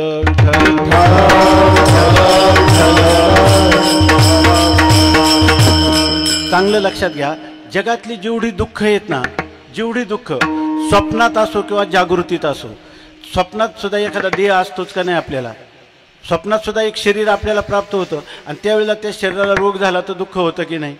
जर त्या शरीराचा रोग बरा झाला तर सुख होतं की नाही? होतं. आणि जागृतीमध्येही पण तसंच आहे. म्हणजे स्वप्न असो किंवा जागृती असो, जेव्हा जेव्हा दुःख होतं त्याला शरीराशी संबंध असल्याशिवाय दुःख माणसाला होतच नाही. आणि जेव्हा जेव्हा शरीराचा संबंध नसतो त्यावेळेला त्या माणसाला खऱ्या अर्थाने दुःख होतच नाही. शरीराचा संबंध, शरीर असू द्या पण शरीराशी संबंध केला की दुःखाला सुरुवात होते. दुसऱ्याला दुःख होत असेल, दुसऱ्याला वेदना होतात, आपल्याला होतात का? कारण आपण काय म्हणतो, त्याचं शरीर वेगळं आणि माझं शरीर वेगळं, माझा ह्या शरीराशी संबंध आहे. तसा जोपर्यंत शरीराशी संबंध आहे तोपर्यंत जीवाला दुःख होत असतं आणि शरीराशी संबंध सुटला की जीवाला आनंद होत असतो. ठावाची नाही सुख दुःख माझे तुका नव्हते, माझे तुका नव्हते, माझे तुका नव्हते. सुख दुःख माझे तुका नव्हते, माझे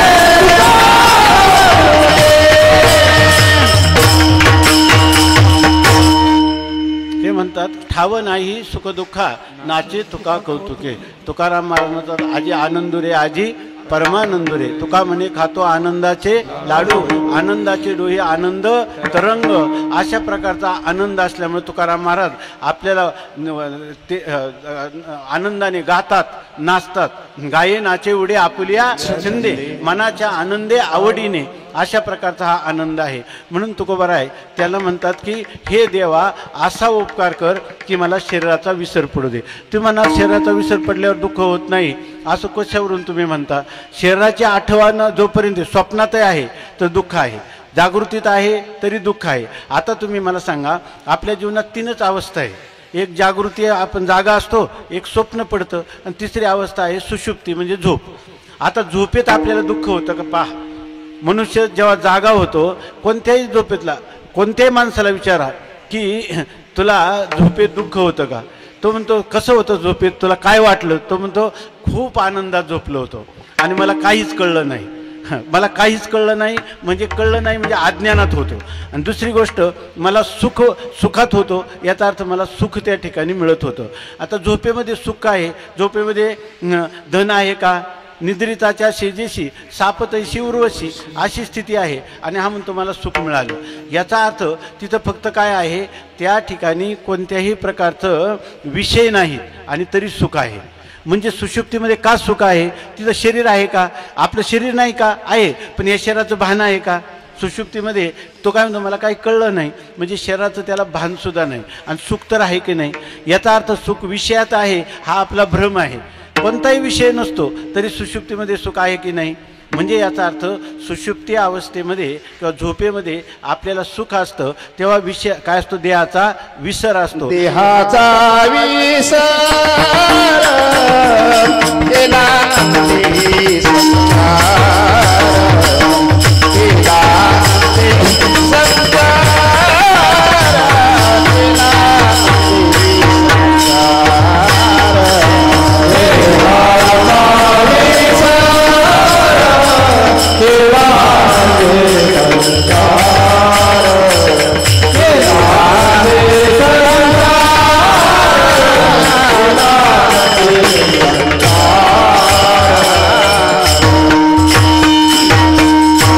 त्यासाठी सांगतात तुकोबाराय देहाचा विसर आणि त्याने आनंदे संचार.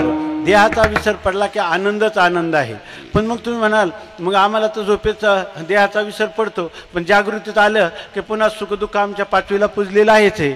याचं कारण आहे झोपेमध्ये तुम्हाला केवळ सुख नाही मिळत. तेवढा तुम्ही काय म्हणता मी सुखाने झोपलो पण मला काहीच कळलं नाही. काहीच न कळणं म्हणजे अज्ञान आहे. याचा अर्थ तुम्हाला अज्ञान होतं तिथं. आता हे अज्ञान जोपर्यंत आहे तोपर्यंत तुम्हाला खऱ्या सुखाची प्राप्ती होणार नाही. मग हे अज्ञान घालायला पाहिजे आणि ते अज्ञान कशाने जातं तर आपल्याला ब्रह्मज्ञानाने आत्मज्ञानाने ते जात असतं. तेव्हा तुकाराम महाराजांची मागणी अशी आहे देहाचा विसर पाड. म्हणजे अज्ञान हे बी आहे की या ठिकाणी सकाळचं उठलं का पुन्हा सुरू झालं. झोपेत काही नाही, स्वप्नात तिसरंच आहे, परंतु देहभावावर आलं की दुःख हे पाचवीला पुजलेलं आहे. म्हणून तुकाराम महाराजांचं असं म्हणणं आहे की आम्हाला आत्मज्ञान करून दे म्हणजे आम्हाला देहाचा विसर पडेल आणि ते आमच्या पुरुषार्थाने होत नाही. देवा तू आम्हाला सहाय्य कर. विठ्ठल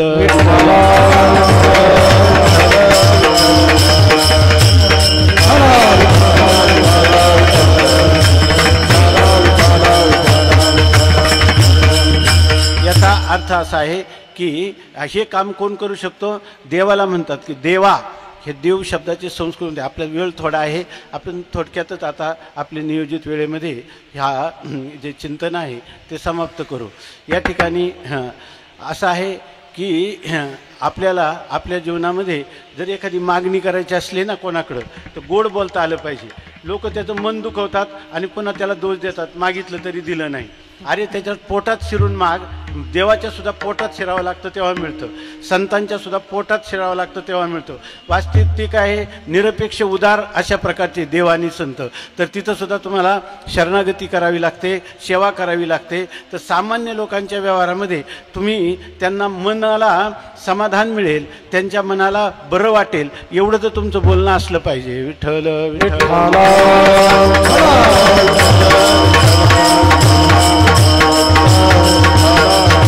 ह्या दीव शब्दाचे 10 अर्थ आहेत संस्कृतमध्ये. दीव म्हणजे त्या दीव शब्दापासून देव म्हणजे देव म्हणजे आपल्याला विजिगिषा. जर आपल्याला कोणत्याही गोष्टीवर विजय मिळायचा असेल तर परमात्म्याची शरणागती पाहिजे.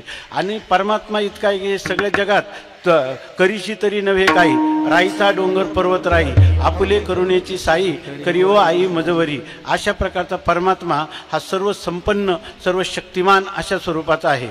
आणि परमात्मा दयाघन आहे. परमात्म्याच्या ठिकाणी कांती आहे, पांडुरंग कांती दिव्य तेज झळकती असा हा परमात्मा आहे. आणि तो अकारण करुणा घन अशा स्वरूपाचा आहे. म्हणून त्या ठिकाणी त्याची हे सगळं जग म्हणजे त्याची एक लीला आहे. असा परमात्म्याला जर आपण शरण गेलो आणि तो परमात्मा इतका दयाघन आहे की भक्तासाठी तो परमात्मा मागे पुढं त्याला सांभाळीत असतो. म्हणून म्हणतात देव. मग तुम्ही मला देव नसला तर आपण आपल्या शक्तीनं नाही का परमात्म्याची प्राप्ती करू शकत? आपल्या देहाचा विसर आपण योग करू, साधना करू, कधी होत नाही. परमात्म्याचं साह्य नसेल तर त्या ठिकाणी जीव हा अल्पज्ञ, अतिशय अल्पज्ञान आहे, अल्पशक्तिमान आहे. त्याच्याने हे कधी होत नाही. ना संसारात यश मिळत, ना परमार्थात यश मिळत. देवाचं साह्य असेल तर त्याला सर्वत्र विजयच विजय आहे.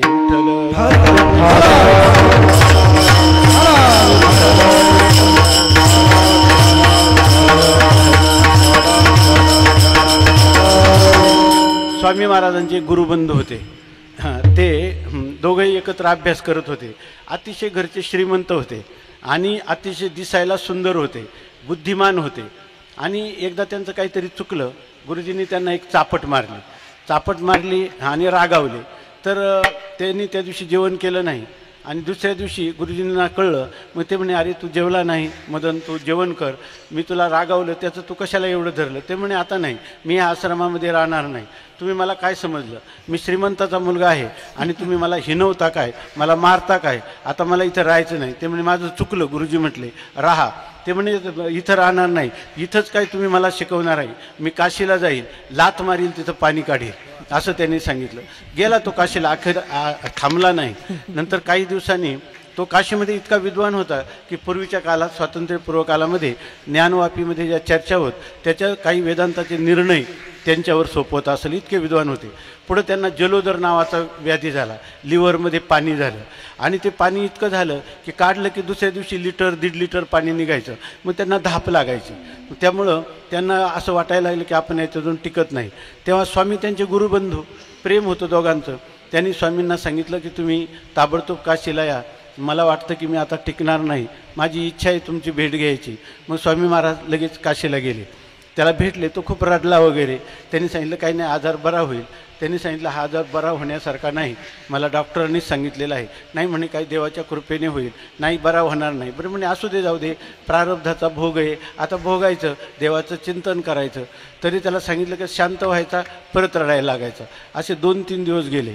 आणि नंतर तो म्हणायला लागला, स्वामी मला सगळ्यात जास्त दुःख याचं आहे का ते पाणी काढलं का पुन्हा होतं म्हणे, ते मला सर्वात दुःख आहे. अरे ते म्हणे, तू गुरुजींना म्हटलं होता लात मारील तिथं पाणी काढील, आता तुझ्या पोटातलं पाणी नाही का काढता येत? विठ्ठल.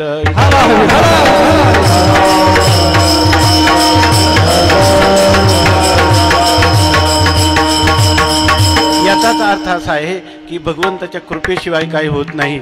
म्हणून म्हणतात की देवा आणि अतिशय देवाच्या 10 अर्थ आहेत. हे सगळे अर्थ गृहीत धरून देवाची प्रार्थना करून सांगतात की देवा आता ऐसा करी उपकार, देहाचा विसर पाडी मद. तर त्यांनी सांगितलं दुसरं काही माग, याच्याशिवाय दुसरं काही पाहिजे का? तर ते तुकाराम महाराज दुसऱ्या चरणात सांगतात, मला दुसरं काही तरीचा हा जीव, तरीचा जीव सुख पावे माझा, सुख पावे माझा. तरीचा हा जीव, तरीचा हा जीव सुख पावे माझा, सुख पावे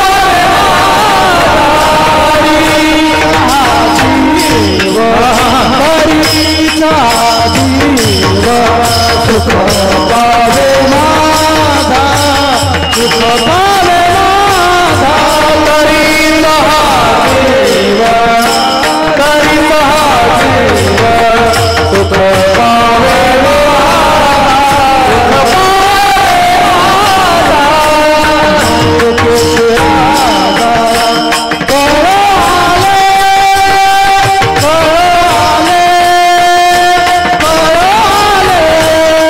हरीचा जीव, हरीचा जीव सुख पावे माझा, सुख पावे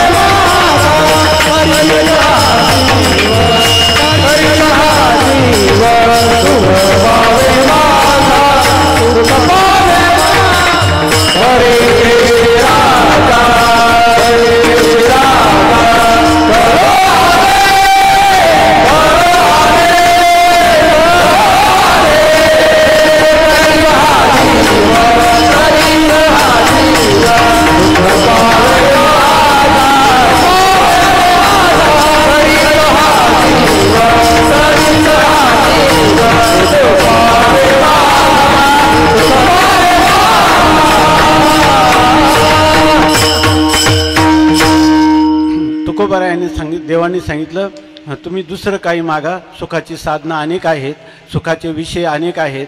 त्यांनी सांगितलं तरीच, म्हणजे हे मिळालं तरच. देहाचा विसर पडला, आणि म्हणजे देहाचा विसर कशाने? झोपेते देहाचा विसर आहे, तसा नको. मला आत्मज्ञान दे. आणि मग आत्मज्ञानाने जर खरा विसर पडला तर ते ज्ञान, जसं आपण म्हणतो ना, न्हावी उठला आणि खुंट फुटला, तसं हे अज्ञान ठेवलं आणि बाकीची किती साधनं केली तर पुन्हा दुःख येतच राहतं. कायम दुःखाचं निर्मूलन करायचं झालं तर त्या मनुष्याला मी ब्रह्म आहे, मी आत्मा आहे, मी देह नाहीच, मी आत्मा आहेच, अशा प्रकारचा निसंशय असा बोध झाला पाहिजे. आणि त्यासाठी असा झाला तरच माझ्या जीवाला खरा आराम मिळेल, विश्रांती मिळेल. हे मला बरे केशी राजा कळू आले. हे केशव राजा, हे परमात्मा पांडुरंगा, हे श्री विठ्ठला, मला ही गोष्ट चांगली कळून आली. त्यामुळं मला दुसरं काहीच नको. मला एक प्रकाराने तुझ्या स्वरूपाशी माझं ऐक्य करून टाक, असं सांगण्याचा भाव आहे. आणि तरीच हा जीव सुख पावे माझा, हे बरे केशी राजा कळू आले. हे बरे म्हणजे चांगल्या रीतीनं मला कळलेलं आहे. मग तुकोबार आहे, तुमचं म्हणणं काय आहे? तर म्हणणं तिसऱ्या चरणात भावदेही चित्ता राखे पाया पाशे, भावदेही चित्ता राखे पाया पाशे, भावदेही चित्ता राखे पाया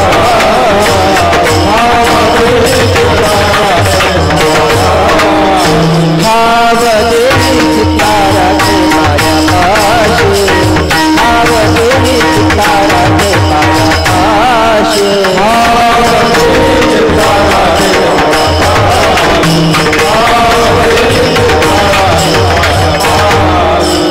सकल वृत्तिशी अखंडित, सकल वृत्तिशी अखंडित, तरी तो हा जीव सुख पावी माझा, तरी तो हा जीव सुख पावी माझा.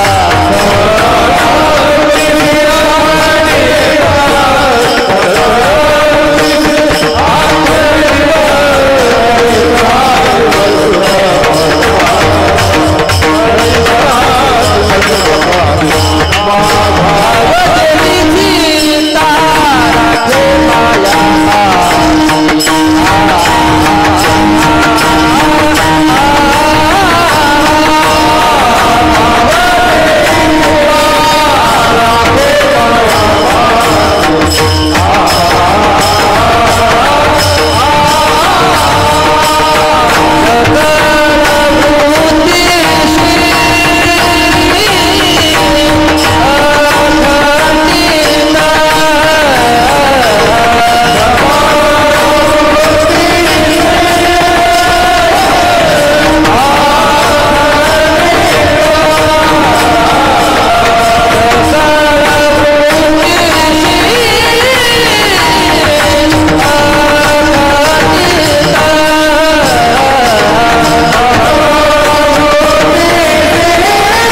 म्हणतात ठाव देई चित्ता, माझं जे चित्त आहे चिंतन करणारी जे अंतकरणाची वृत्ती आहे ती तुझ्या पायाजवळ ठेव.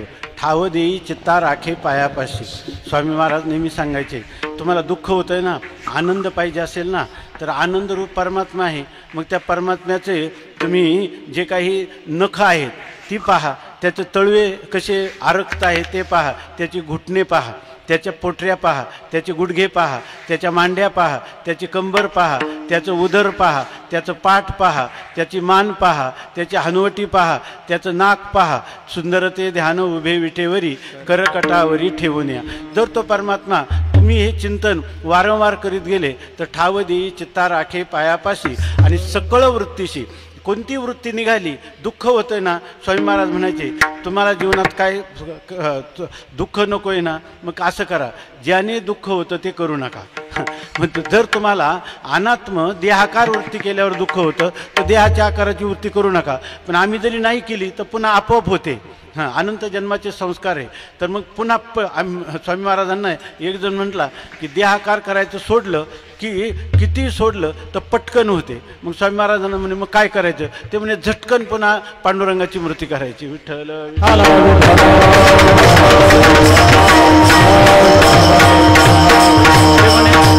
परत किती झटकन केली ना पुन्हा पटकन देहावरच वृत्ती, देहाकारच वृत्ती होते. ते म्हणे पुन्हा पटकन करायची. विठ्ठल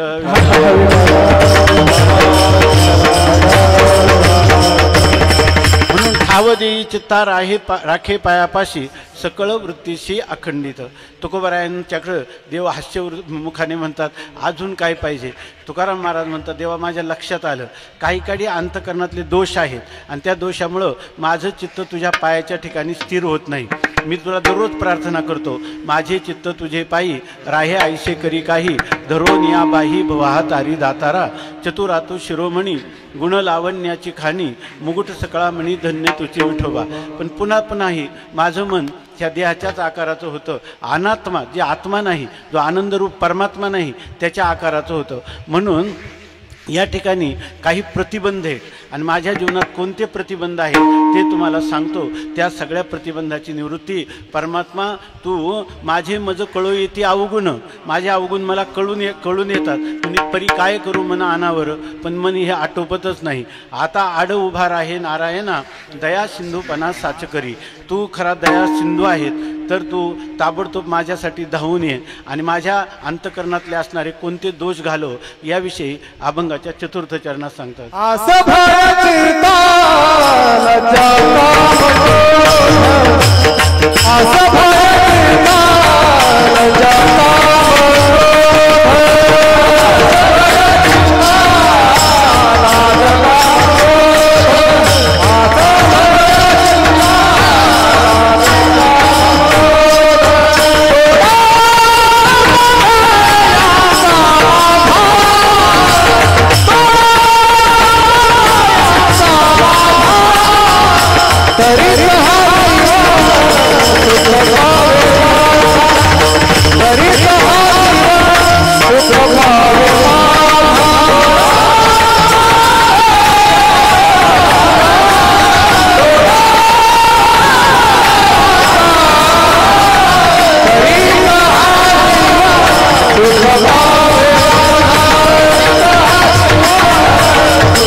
ज्या मनुष्याला आशा आहे जीवनामध्ये आणि आशामध्ये देवाच्या प्राप्तीची सोडून दुसरी कोणती आशा आहे, किंवा ज्याला जीवनामध्ये परमार्थ करताना भय वाटतं की मी जाईल की नाही, पोचील की नाही, मला शेवटचं परमात्मा साक्षात्कार होईल की नाही, संस्काराचं सुखही अंतरून जाईल, अशी ज्याच्या अंतकरणात भीती असते तो मनुष्य या ठिकाणी ह्या परमार्थामध्ये प्रवेश करीत नाही. केला तर शेवटवेळी त्याचा प्रयत्न होऊ शकत नाही.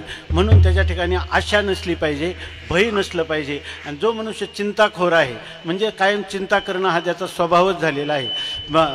सुभाषितकार सांगतात चिंता जी आहे ना मनुष्याला आयुष्यात एकदा जाळते, परंतु चिंता माणसाला पावलोपावली जाळते. आणि ही चिंता ज्याच्याजवळ आहे तो हे परमार्थ साधन करू शकत नाही. म्हणून आस भय चिंता. नंतर ज्याला परमार्थ करताना काहीतरी लाज वाटते, अहो टाळ घ्यायचं आणि नाचत सुटायचं, ह्याच्यामध्ये गाये नाचे उडे आपुलिया छंदे, आणि असं कसं चालेल. हे गुरुदेव रानडे होते आणि त्यांना हे नाचणं आणि गाणं आवडत नव्हतं. जेव्हा माऊलीची पालखी चालली त्यावेळेला त्यांनी नातवंडांना सुद्धा आतमध्ये बोलवलं. ते म्हणजे हे संस्कार लागतील, पाहू नका.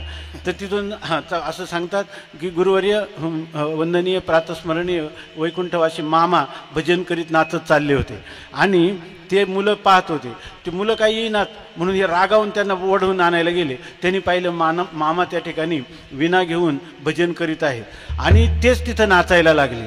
कारण आयुष्यभर ज्याची लज्जा होती, मामांसारखे थोर पुरुष पाहिल्यावर ते लज्जा त्यांची निघून गेली. म्हणून परमार्थामध्ये लाज, ज्या निषिद्ध गोष्टी करायला सांगितल्या करू नका म्हणून त्याची लाज वाटली पाहिजे. ज्या करा म्हणून सांगितल्या त्याच्यात ईश्वर आपल्याला सहाय्य होणार आहे, लोकांचा काही त्याच्याशी संबंध नाही. तसंच आपल्या ठिकाणी काम नसावा. काम म्हणजे इदम मे शात इतिच्छा कामशब्दिता. मला हे असावं, मला ते असावं, मला अजून असावं, कायम असावं, अशा ज्या अनेक प्रकारच्या इच्छा आहेत त्या इच्छेचा मनुष्य त्याग करायला समर्थ झाला पाहिजे. त्याला म्हणतात काम. काय आस भय चिंता लज्जा काम आणि क्रोध. बरं आपल्याला काय आहे की आपल्या इच्छिलेली वस्तू प्राप्त झाली का माणसाला अधिक मिळावा असा लोभ होतो, आणि जर मिळाली नाही का अंतःकरण काय होतं, त्या ठिकाणी जळाऊ होतं, म्हणजे क्रोध येतो, द्वेष निर्माण होतो. म्हणून या ठिकाणी हे सगळे दोष आपण परीक्षण केले पाहिजे.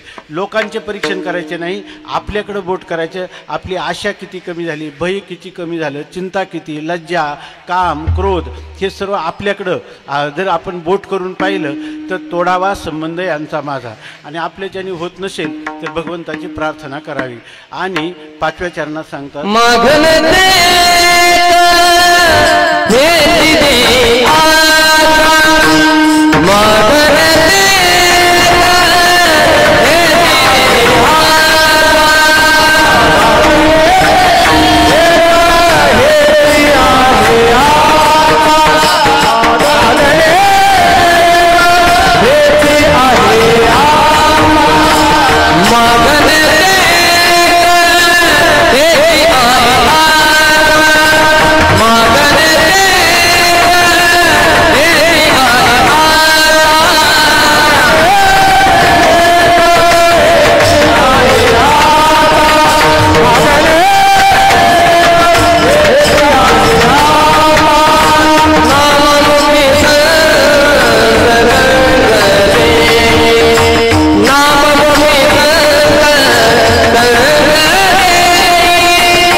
तुकोबाराय म्हणतात काय, मागणे ते कहीचे आहे आता, नाममुखी संत संग दे. एवढाच अभंग आहे. एवढाच अभंगाचं आपण बारकाईनं चिंतन केलं आणि तेवढंच जर आपल्या अनुभवात आणण्याचा प्रयत्न केला तर हा अभंग आपल्याला संपूर्ण जीवनाचा एक ग्रंथ आहे. त्या ठिकाणी म्हणतात हे मागणे आहे माझं आणि एकच मागणं आहे आणि हेच मागणं आहे. हेच मागणं कोणतं की फक्त तुझं चिंतन घडावं, याच्यापेक्षा काही दुसरं मागणं नाही. या ठिकाणी मागणे ते एक हेच आहे. आता काय मागणं आहे तुकोबाराय तुमचं? तुकोबारायांनी 2 सूत्रं सांगितली. नाममुखी म्हणजे मुखी नाम आणि संग संत म्हणजे संत संग दे. म्हणजे जीवनातली सगळी कोडी उलगडायची असेल, चांगलं लक्षात घ्या. जगद्गुरु तुकोबारायांनी 2च गोष्टी सांगितल्या. संतांच्या संगतीत राहायचं. पडोनी राहेन तये ठाई. व्याह्या जावयांच्या संगतीनं फार काही लाभ होणार नाही. संत संगतीत इतका लाभ आहे तर पडोनी राहेन तये ठाई. उगाची संतांचे पायी न मगे न करी काही, तुझी अनगा विठोबा. अशा रीतीनं मागणे ते एक हेची आहे. आता मुखात नाम आणि संतांची संगत. संतांचे संगती मनोमार्ग गती, आकळावा श्रीपती येणे पंथे. अशा प्रकारची स्थिती आहे. तेव्हा भगवान परमात्मा तुकोबारायांच्याकडे आश्चर्याने पाहिलं आहे. काय माझा तुकोबा काय मागतो, ह्याच्यामध्ये काय काही म्हटलं तर हेच पाहिजे, हेच पाहिजे, दुसरं नकोच आहे असं म्हणतो. या तेव्हा तुकोबाराय म्हणतात, खरं सांगू का देवा, की या ठिकाणी मला ही वरपांगी नाही, आत एक आणि बाहेर एक. हा जो मनुष्य आहे हा जीवनात कधी यशस्वी होत नाही. जसं आत तसं बाहेर. त्याने लिहिलं, आत एक आणि बाहेर एक हा दुष्टांचा स्वभाव आहे. आणि जे आत तेच बाहेर आणि जे बाहेर ते आत, ह्या स्वभाव ज्यांचा असतो त्यांना म्हणतात संत. तुकाराम महाराज म्हणतात, मला तुमचं वरपंग काहीच नको. तुका म्हणे नको, तुका म्हणे नको वरपंग नेबा. तुका म्हणे नको वरपंग नेबा. तुका म्हणे नको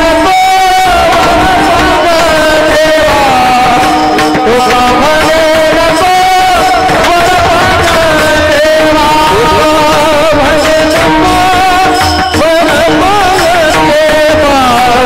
तुका म्हणे तुका म्हणे नको वरपंग नेबा.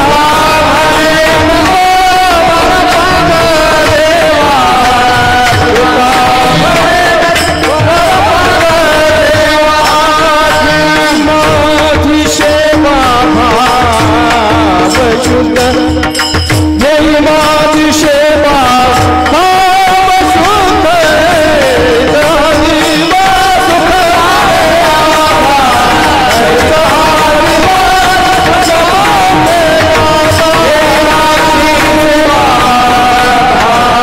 शुद्ध.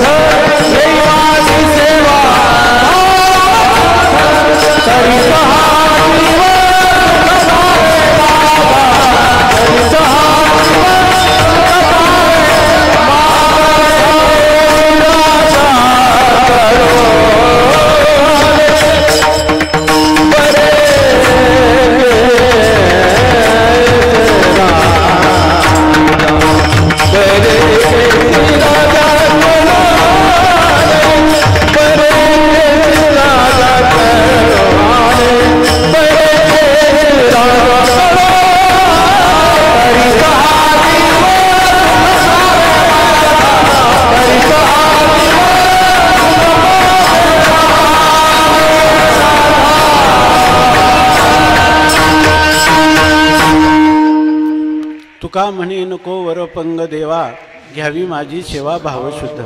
तेव्हा मला वरपांगी काहीच देऊ नको. जसं आत तसंच बाहेर आणि जसं बाहेर तसंच आत. अशा प्रकारचं मला तू देणगी दे. आणि तुका म्हणे नको वरपंग देवा आणि घेई माझी सेवा भावशुद्ध, किंवा घ्यावी माझी सेवा भावशुद्ध. शुद्ध भावनेने मी जी करतो ती सेवेचा तू अंगीकार कर.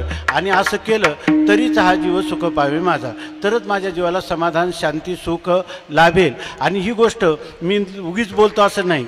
बरे केशे राजा कळू आले. मला मनापासून अनेक ठेचा खाऊन अनेक प्रकाराने विचार करून अनेक अनुभव घेऊन मला ही गोष्ट ध्यानात आलेली आहे. म्हणून तू देवा आता ऐसा करी उपकार, देहाचा विसर पाडी मज, तरीच हा जीव सुख पावे माझा. बरे केशे राजा कळू आले, ठाव देई चित्ता राखे पायापाशी. सकळ वृत्तीशी अखंडित, आस भय चिंता लज्जा कामक्रोध, तोडावा संबंध यांचा माझा. मागणे ते एक हेचे आहे आता, नाममुखी संत संगदी. तुका म्हणे नको वरपंग देवा, घ्यावी माझी सेवा भावशुद्ध. विठोबा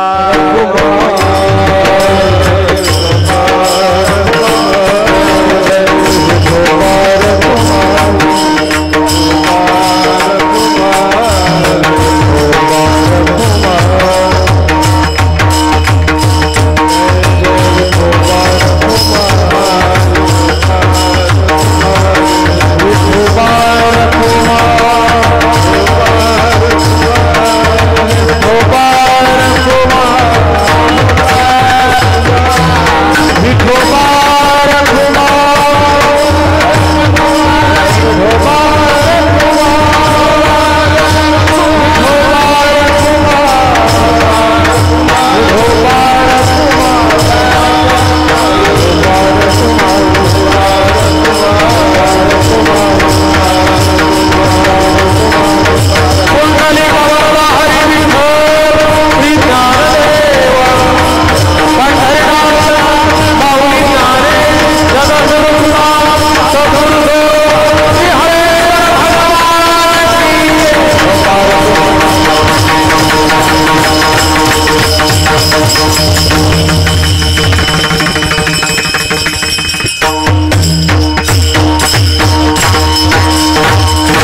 तायसा करी उपकार, देहाचा विसर पाडी मज, तरीचा हा जीव सुख पावे माझा, तरी केशराजा कळू आले.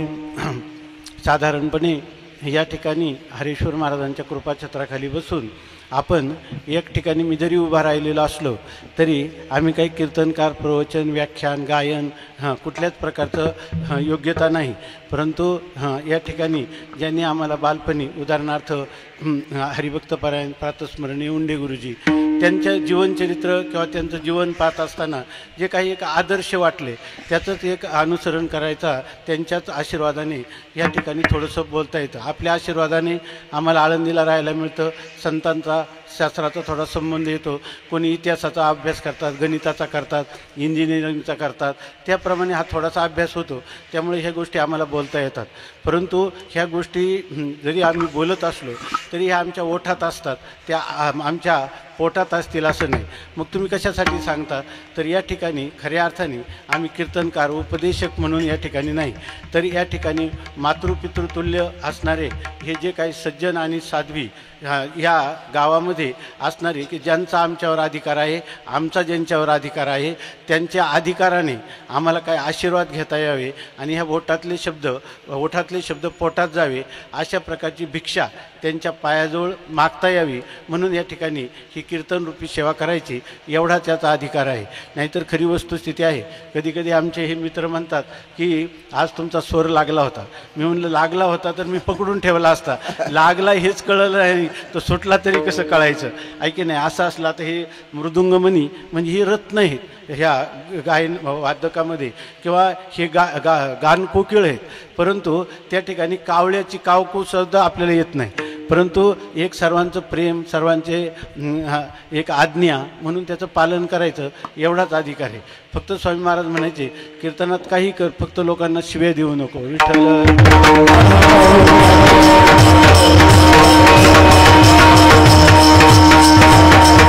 तेवढा नियम पाळण्याचा आम्ही प्रयत्न करतो.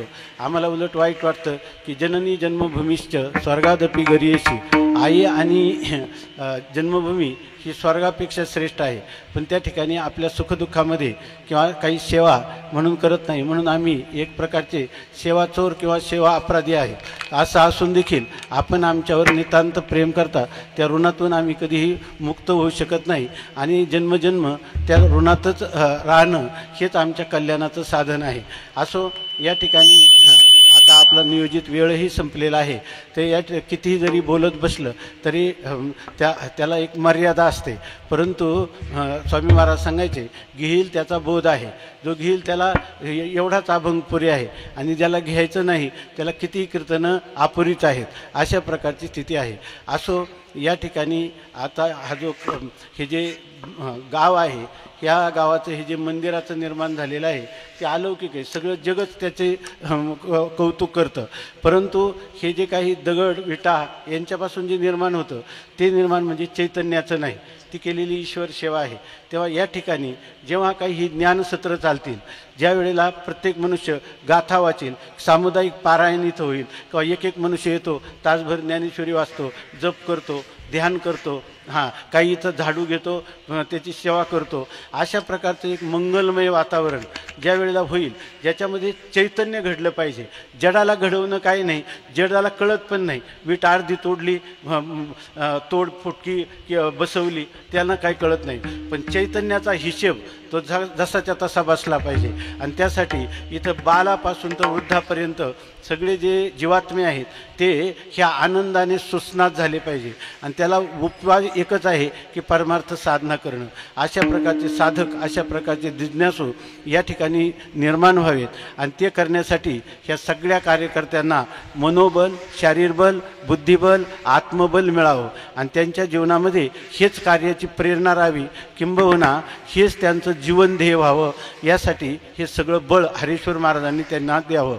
सर्वेत्र सुखिनः सन्तु सर्वे सन्तु निरामयः सर्वे भद्राणि पश्यन्तु मा कश्चित् दुःखमाप्नुयात्. या ठिकाणी सर्वजण सुखी असोत, सर्व निरोगी असोत, सर्वांना चांगल्या गोष्टी पाहायला ऐकायला मिळत आणि कोणाच्याही वाट्याला दुःख न येवो, अशा प्रकारची प्रार्थना या आमच्या गावामध्ये जेवढे अनादिकालापासून जे संत महात्मे झाले असतील त्यांच्या चरणी आणि हे आपले प्रातस्मरणीय वंदनीय गणेश्वर शास्त्रीजी सांगतात 2 वेळा ते आपल्या इथं 7-7 दिवस राहून गेले. त्यांनी सांगितलं की काशीनंतर ही जी हरेश्वरचं पिंड आहे ही कोणत्याही प्रकारचे शास्त्रीय तंत्रशास्त्र किंवा वेद किंवा स्मृती ग्रंथाप्रमाणे हिची रचनाच नाही, ही वेगळी आहे. काशीची पिंड पण अशीच आहे. त्यांनी सांगितले माझ्या जीवनामध्ये काशीनंतर हीच एक पिंड पाहिली, हे जागृत देवस्थान आहे. म्हणून त्यांनी 7 दिवस या ठिकाणी ते राहिले आणि त्यांनी नारद भक्तिसूत्र एकदा सांगितलं आणि एकदा प्रवचनाच्या रूपाने त्यांनी सांगितलं. तर असं हे तीर्थ आहे आणि हे तीर्थ याच्या उत्कर्ष करण्यासाठी म्हणजे याचा महिमा वाढवण्यासाठी प्रत्येकाचं कर्तव्य आहे. हे जागृत देवस्थान आहे. या ठिकाणी जर कोणी सत्कर्म करील ते अनंतपटीनं फलीभूत होईल आणि दुष्कर्म करील त्याचाही परिणाम अनंतपटीनं होईल. म्हणून ही गोष्ट निश्चित आहे. म्हणून सत्कर्माकडे आपली सर्वांची प्रवृत्ती होणं, आपल्या सदाचार, सद्भावना आणि सद्विचार याच्या प्रत्येकाच्या करुदिल्याला जन्माला आलेल्या प्रत्येक मनुष्याच्या अंतःकरणात हे स्फुरण हरीश्वर महाराजांनी द्यावं आणि त्या स्फुरणाला प्रेरणादायी ठरणारे हे जे कोणी कार्यकर्ते आहेत त्यांचंही जीवन तशाच प्रकाराने त्यांच्या ठिकाणी ही प्रेरणा उत्तरोत्तर उत्कर्षाला लागावी अशीच हरीश्वर महाराजांच्या सत्तेतून माऊलींच्या सत्तेतून प्रार्थना करीत आहे. दुसरी गोष्ट, ह्या गावच्या इतिहासात काय झालं माहीत नाही, पण आज खरा सोनियाचा दिवस आधी अमृते पाहला तो असा आहे. आलेत का गुरुजी? आलेत महाराज? हां, तर या ठिकाणी ह्या महाराष्ट्रामध्ये एक घराणं आहे की आपल्या सर्वांना ज्ञातच आहे, परंतु देगलूरकर घराणं की ज्यांनी हा वारकरी संप्रदाय महाराष्ट्रात, मध्य प्रदेशात, कर्नाटकात, आंध्रमध्ये ज्यांनी वाढवला आणि आज वारकरी संप्रदायाचे एक रत्न म्हणून ज्यांना म्हणता येईल किंवा विद्वद रत्नच आहेत, परंतु माझ्या दृष्टीनं ते एक अवतारी कुटीतले पुरुष आहेत की ते सामान्य माणसाच्या ठिकाणी एवढी बुद्धी किंवा एवढी प्रतिभाशक्ती, एवढं पाठपाठांतर असूच शकत नाही. असे असणारे आमचे परमवंदनीय प्रातस्मरणीय त्या ठिकाणी अनंत श्री विभूषित असे असणारे चंद्रशेखरजी महाराज देगलूरकर आजच या ठिकाणी मुक्कामाला आलेले आहेत. उद्या काल्याचं कीर्तन आहे. ह्या परिसरात जेवढे लोक असतील त्यांनी किमान ह्या महापुरुषाचं दर्शन घेण्यासाठी नुसतं एकदा डोळे भरून पाहून कीर्तन नाही ऐकलं तरी चालेल, ऐकलं तर अतिच उत्पन्न आहे, चांगली गोष्ट आहे. तर ह्या महापुरुषांचं दर्शन आपल्याला जे उद्या होणार आहे ही करुदिल्याच्या इतिहासातली फार मोठी गोष्ट आहे आणि ती सहज घडून आलेली आहे. म्हणून ही एक कल्पना आपल्याला दिली. असो, या ठिकाणी ही जी शब्दरूपी फुलं आहेत ही सगळं माझ्या माता भगिनी आणि पितृतुल्य बंधुतुल्य असणारे सर्व सज्जन यांच्या चरणी ही कुसुमांजली समर्पित करतो आणि या ठिकाणी चिंतनाला विराम देतो. ज्ञानेश्वर